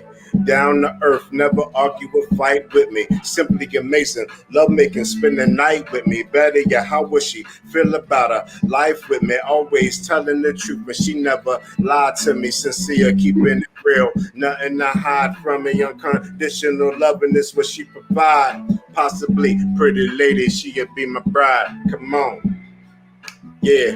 ride with me. Falling back and relax, vibe with me. Hit that right spot, you will ride with me. Grab a couple of bottles so I can all ride. Yeah, ride with me. Fall back and relax, vibe with me. Hit that right spot, you will ride with me. Grab a couple of bottles so I can all ride. Know what I mean? Just a little something for you. Just a little something. So much better. Yeah, you killed it. It was a vibe. What? Just a It's little never gonna get better than that. He had so much flow. I mean, he did rhyme "ride with me" about 4 times with "ride with me," but that was great. That was the chorus. That was the chorus. The ride with me. Yeah, that was the chorus.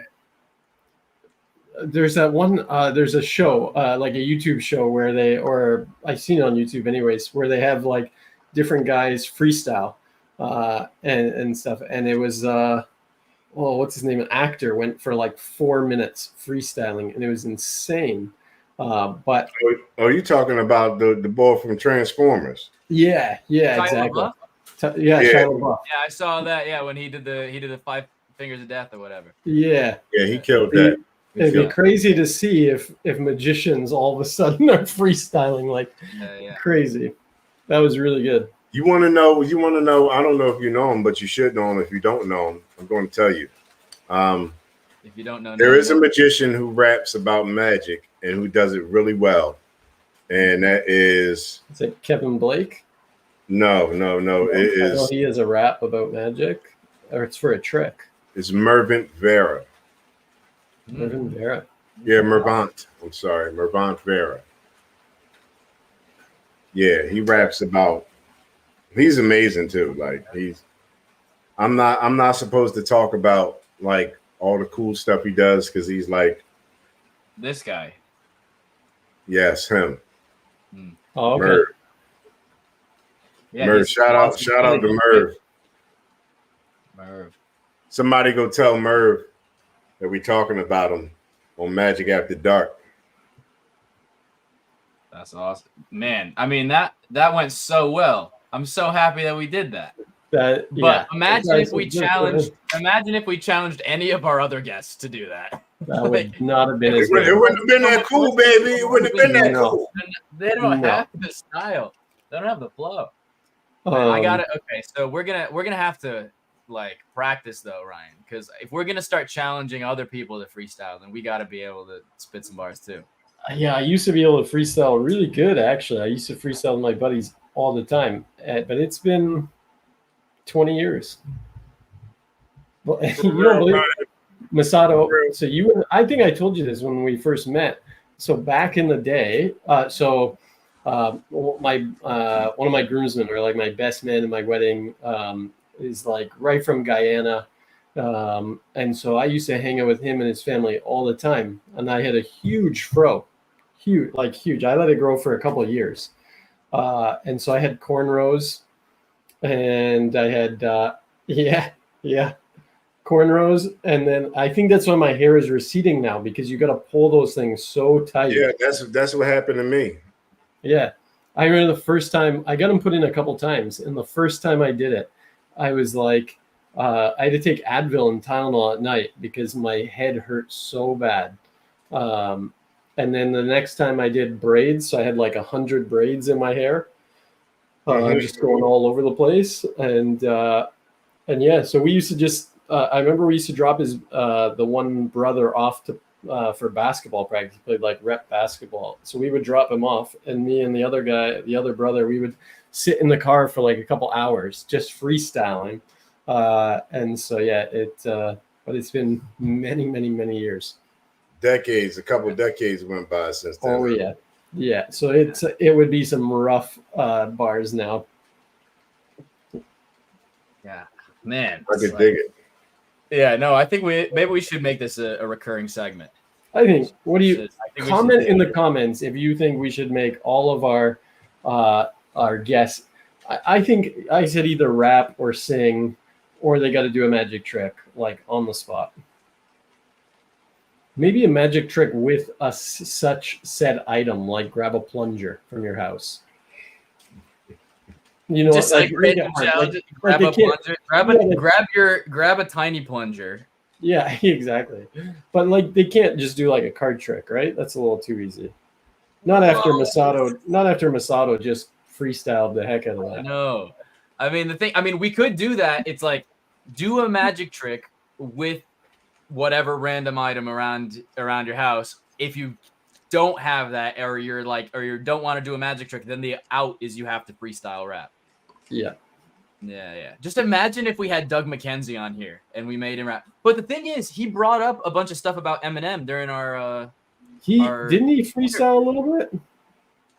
Oh, I think he might have done. That was actually the episode where he and I both freestyled a little bit. Yeah, we were like, oh yeah, this has gotta do it. Finland Johnny says yes to rap D music. Finland Johnny also said that we got to check out his magic review show to get us hooked back on buying stuff. So we'll check out Finland Johnny's show. Give him a bottle. I think that this brings us to the most important question of the night. Has to be. Absolutely. Yeah. So, if we're ready, here we go. Always ready for this. Lasagna! What's your favorite genre of lasagna? Meat. Lasagna. Veggie. Lasagna. Plain. Lasagna. Saucy. Lasagna. What's your favorite genre of lasagna? What's your favorite genre of lasagna? Mr. Masado. Bring the energy back up. That is the question of the hour. Go. What are y'all talking about? What is my favorite genre? Not literally. You talking about my favorite type of magic? But literally. What's your favorite genre of lasagna? Y'all gonna drive me crazy with these questions. You know the lasagna genre, the genre of lasagna, yeah. Yeah, like that's a lasagna genre, you know. Just as there are genres of music, you know, for example, rap was what we just partook in. All right. Hip-hop. Genres of magic, you know, close up, stage, parlor, mentalism. So, what kind of lasagna I like? What's your favorite genre?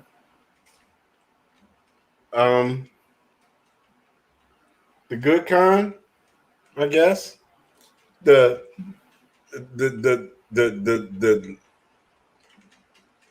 eggplant. Eggplant. Nice. That's a good one. Nice. Have we gotten eggplant before? We have not. We've got veggie, but not specifically eggplant. Eggplant. No, I had the eggplant lasagna for Thanksgiving one year when I was trying to be a vegetarian, you know, but it didn't work out though. Nice. Yeah. No. I'm sorry. I got the answer. Okay. I really do. They're my favorite. Okay, you could cut everything else I said. All right. And now, my favorite genre of lasagna is lasagna. That is so good. So good. That was perfect. That was on time. That was perfect. My favorite genre of lasagna is I don't know what it's called, but I think it's regular lasagna, but it's made by somebody special who makes the best lasagna in the whole wide world that I ever tasted. And we really should sell it, and we should probably like put it in a box, right, and freeze it and put it in Walmart and sell it for everybody, okay? Because it's the greatest lasagna you ever had in your life, all right? And Eric Jones's lady. I ain't gonna say her name because I don't know if they want the business out there like that, because then they'll be knocking down the door talking about y'all got some of that lasagna. That's it. Right? So Eric Jones's lady, fiance. She makes the best lasagna ever. So like I just pop up over their house. You know, I pretend to ask Eric like, how's he been and what's going on, and what's new, and then I say, hey man, you got something to munch on? You wouldn't happen to have none of that lasagna? You said, well, we sure do. You know, and Sure do. you know, and I'll sit down. He got a little TV. He got a little TV in his house. You know, I don't know. It's like a 13-inch or something like that. It's black and white. Screen. You know, so I sit down with the little table and we'll eat the lasagna, and it's just delicious. You know, it makes it easier to watch his little TV. You know. So. Yeah. So there it is. I'm talking about Eric and his little TV. He's going. That's one of those inside jokes that only he's going to get, and he'll call me tomorrow and be mad at me. Nobody else is going to get it. I think that's the best stuff. Hold on. Eric Jones' Girls lasagna is your favorite genre. Yes. I'm not going to say her name, you know what I mean, because I don't know if they want everybody, you know, her business out there. I'm not going to put her out there like that, you know. But if you want some lasagna, call. Matter of fact, everybody. Matter of fact, this is what I'm gonna do. I can't put her name out there. I didn't say her name, right? But I want everybody on here knows who Eric Jones is. So send a message to Eric Jones and say, what's up with the lasagna? I need some lasagna, right? And just send that to him randomly. Like everybody here, send that to him. And that's going to be amazing tomorrow when he calls. 100%. Thomas said that we need a PSA for loudness before playing that song. He said so loud. It is really loud. It is loud. It just comes at you, punches you in the face, wakes you up. Yeah, you turn it down a couple decibels. We're a couple hours in. Can I want to ask the people in the comments, did anyone enjoy my song that I did, my verse my 16 bars really good that I did? Because I'm looking in the comments and it was like nothing. I saw nothing. I was like, oh, I need to give up rap. That's why I do magic now. I kind of want to. I feel like now I should try and freestyle, just because it's not fair that we make you do it and then we don't do it. What do you mean? It wasn't fair that you made me do it. Like, I mean, it wouldn't be fair if it was horrible, but I did. John asked, when's the album drop? He did. Oh, yeah. Yes, he did. So we got one. Fiddle and Johnny says, Masado, you killed it. Okay, that's what's up. I'm gonna do a freestyle song with Fiddle and Johnny when he played the fiddle. That's why they call him Fiddle and Johnny. And then he said, by killed it, I mean good. Thank you for the That's the only way. Tigger says, yes, that song was great. I was speechless that it was at the drop of a hat. Thank you kindly. That's what's up. I'm gonna pull up. Bob Possible says, yeah, it was great. And I just did the thing with Eric Jones too. Haha. Cool. That's what's up. That's going to be great. Oh, we have a follow-up question about the lasagna, though. Yes. Yeah, the most important question, maybe. So, Masado, if you went over to Eric Jones's place and Eric Jones's fiance cooked you up a nice, fresh lasagna, and then cooked up a second lasagna, and put said second lasagna atop of the first lasagna, do you now have one lasagna? Yes. Two. It'd be one big lasagna. Because I'm eating the whole thing. You know, I'm gonna eat till I can't no more. Can't stop, won't stop. Can't stop, won't stop. Yeah, it's absolutely it's intoxicating is the word. Yeah. Nice. Yeah, she's amazing chef. Makes some amazing stuff. Yeah. I like it. That would be one. Definitely one. Just definitely one. It's funny. I think every time we have a guest that is by themselves, they always say one.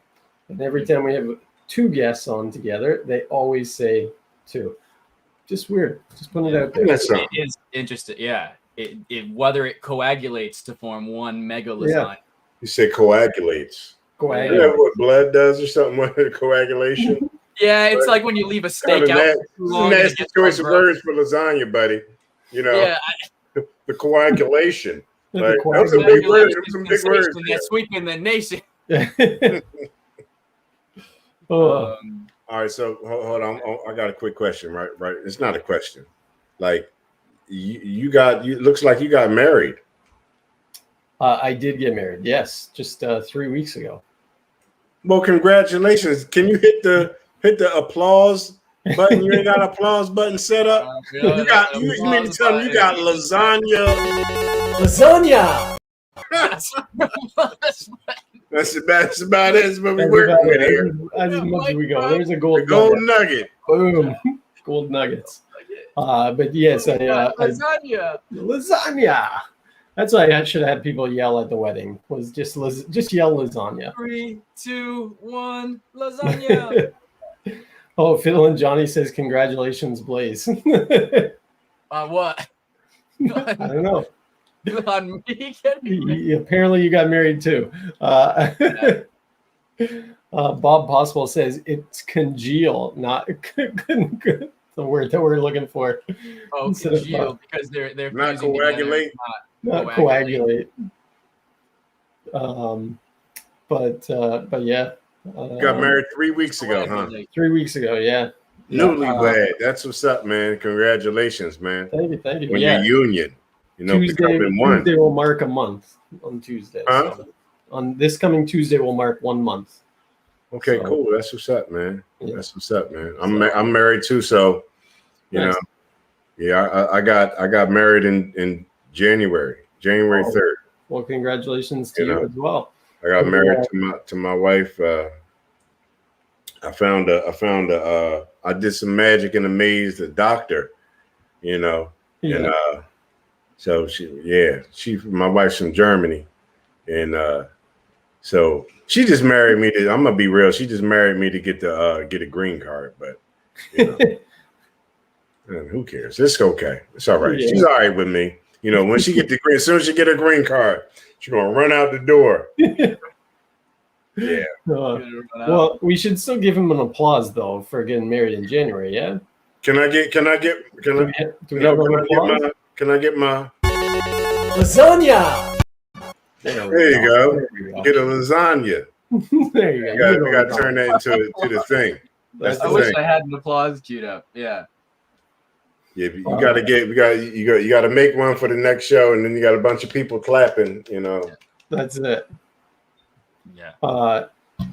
Here's a question to fans out there as well watching. So every week we do lasagna. It's become our go-to, the most important question of the night. Magic aside, we only really care about the magic or the lasagna genre, and so we have talked about bringing out some T-shirts and stuff to commemorate the times that we have with our guests. And so this week I put a couple things together, and so we have a few different options. So we wanted to see what people thought, and colors and stuff may change, but so we've got what's your favorite genre of lasagna? Lasagna. We have I wonder if lasagna thinks about me too. There's this was my favorite. Mathematics. That was a good one, Ryan. Ryan came up with this. Definitely the segment number 2. This was also perfect because this is also a mentalism routine, and that you knew Masado was going to answer this way. We don't have a 2 + 2 = 2 shirt. We only have lasagna. 2 + 1 + 1 = 6. We got a Supreme style lasagna shirt. Supreme style, yeah. Keep it simple. Sorry, I wasn't listening. I was thinking about lasagna, which has been our response for the fact that we weren't paying attention this entire interview. We were just waiting until we could get to the lasagna question. I answered correctly. You answered correctly. The new T-shirt is "Don't be afraid to be amazing." Don't be afraid to be amazing. I think that would be a great shirt. I think that's a great quote. I think this one is like a tried and true, definite one. Has to, yeah. Of lasagna. Because people are just going to be like, what even is this? Yeah. And then I think lasagna mathematics is those are mine too as well. And I hadn't seen the Supreme one. I think we should change the font, but I'm also like keep that one. So let us know in the comments if you would buy a lasagna shirt. I seen Bob Possible says hashtag In B4, I have no idea. Rise can make the lasagna. So basically, he's Blera? basically saying like, yeah, says Blera. Yeah, but the Gazania Lanra joke. Yeah. Yeah, So after I read it for a second, Says Blera is gonna make Gazania Lanra. Gazania I Lanra. can't even say it. It's a hard one to say. I'm gonna hit you with the whitest bars ever. Oh, we're gonna just not do. It's gonna be too. It's gonna sound too white. I don't know if I should do it. He's going to be walking down the hall. He's going to give you a call. This is what he's going to do right here. Are you ready for it? Here you go. What? Are you doing it? Are you dropping bars? Am I doing it? Sure you want to do this to yourself? We did it to you. And I killed it. Like you want to come after? You want to come after that? Okay. That's up to you. The asexual community is famous for loving garlic. Can you hear it? What? No, I hear nothing. No. You can't hear any of these beats? No. You got your headphones in. That's a little better. When you held it up, it's not what should be picking me up. Yeah, when you held it, I think it might be echo canceling. I'm playing it out of my phone. Huh. Oh no. I got a big speaker. Oh, and my camera just lagged. Now your camera froze, yeah. Okay, let me fix that. But I want to find a way that I can have this be picked up. Okay. Oh, I didn't know you had it. Blaze. Yeah. They don't call you Blaze for nothing. Oh man, did y'all hear that? I'm trying to remember what I even said. I want to see fire emojis in the comments. Light up, magic after dark. What did I say? I was like, Blaze. I started running out of breath trying to keep up with the beat. It was way too fast. No. Ain't nobody see none of that. All I know, it was a phenomenal performance by Blaze. Y'all hear me out there, right? I want to see fire. Let me see some fire. Blaze it up for Blaze. There we go. Let me see. There we go. By possible, put some fire in there. You know what I mean? Light it up here and Magic After Dark. That's what I'm talking about. I like Fiddle and Johnny says, "Who saw that coming?" I just feel like I sound like so not cool when I'm doing it. Like I sound so nerdy as I'm trying to do it. Yeah, but that's like no, man. You was brother, bro. If I was you, like I would really I would go for it. You know, like don't ever stop. Can't stop, won't stop. I like Chaotic Coin says World Star. World Star. Yeah. Dude, I'm like trying to just think about like just random stuff. It is good, man. You kept that going. See, like you supposed to give them like 16 bars. You can take a small 16. You know what I mean? And then like hit them with a little hook and then like leave them alone. You gotta leave them wanting more. Yeah. I need to learn the art of the freestyle a little bit more. Yeah. Tigger says, "Good job, Blaze," but I believe that Says just got some good material. Says Blair definitely just got some material. Oh, that's going up tomorrow, I'm sure. If not tomorrow, someday this week for sure. That's going up. What have I done to myself? Yeah, you're gonna be freestyling. He's gonna have like, I feel like it's going to be an Eminem video, but with your face over Eminem. Let's see if we can do it again. All right. Bro. More. What are you doing? I don't run out of air. Okay, he's like, no, he's like, quit while you're ahead. Yeah. What are you doing, bro? I was trying to connect the topics of like something with writing a chapter of a book, and then like wire up my body like it's animatronic, but like I was trying to squeeze so many words in to get to say what I was trying to say. See, it's like I needed more simplicity and elegance, as we said at the beginning of the show. What? Simplicity. You just didn't drop an epidemic brain fart. That's all. I was a little disappointed. Epidemic brain fart, huh? Yeah, I need to figure out when to breathe. That's it. Yes, it's the art to that. That is the major art. That's what I wanted to be before a magician. I wanted to be a rapper. To be a rapper? Yeah. Nice. Yep. So I grew up in I grew up in Philly, down Broad and Erie, where like Kevin Hart. Yep. Yeah. So like Kevin Hart's mom and my mom were like friends. So I knew Kevin since we were like little kids. Crazy. And, yeah, Kevin. I would see Kevin every day walking from football practice. Tiny little dude, playing sports, but I didn't even know he was funny until like we were grown. Like, wow. Had no idea. I was like, because he won, I remember he won like this Def Comedy Jam, Budweiser sponsored contest. And then he just kind of took off from there. And then everybody started talking about, yeah, Kev won. I was like, Kev? Short Kev? And he's like, yeah. And I was like, he's funny? Like, I didn't know he's funny. He never told me a joke. And yeah, so I'm from that neighborhood, Nice. But I always wanted to be a rapper. I wish I could have been a singer. I really wanted to be a singer, but I always just rapped about the ladies, So. But I found my lane. Next week I got to come with some bars about ladies instead of talking about working on magic tricks or whatever I was doing. Yeah. Come with some bars about the ladies. I mean, they say rap what you know. Yeah, you gotta rap what you know. Exactly. There you go. That's exactly what they say. We're gonna have to bring. Yours was so much cooler. Thank you. You said a little more style, like a little more style points. Style points.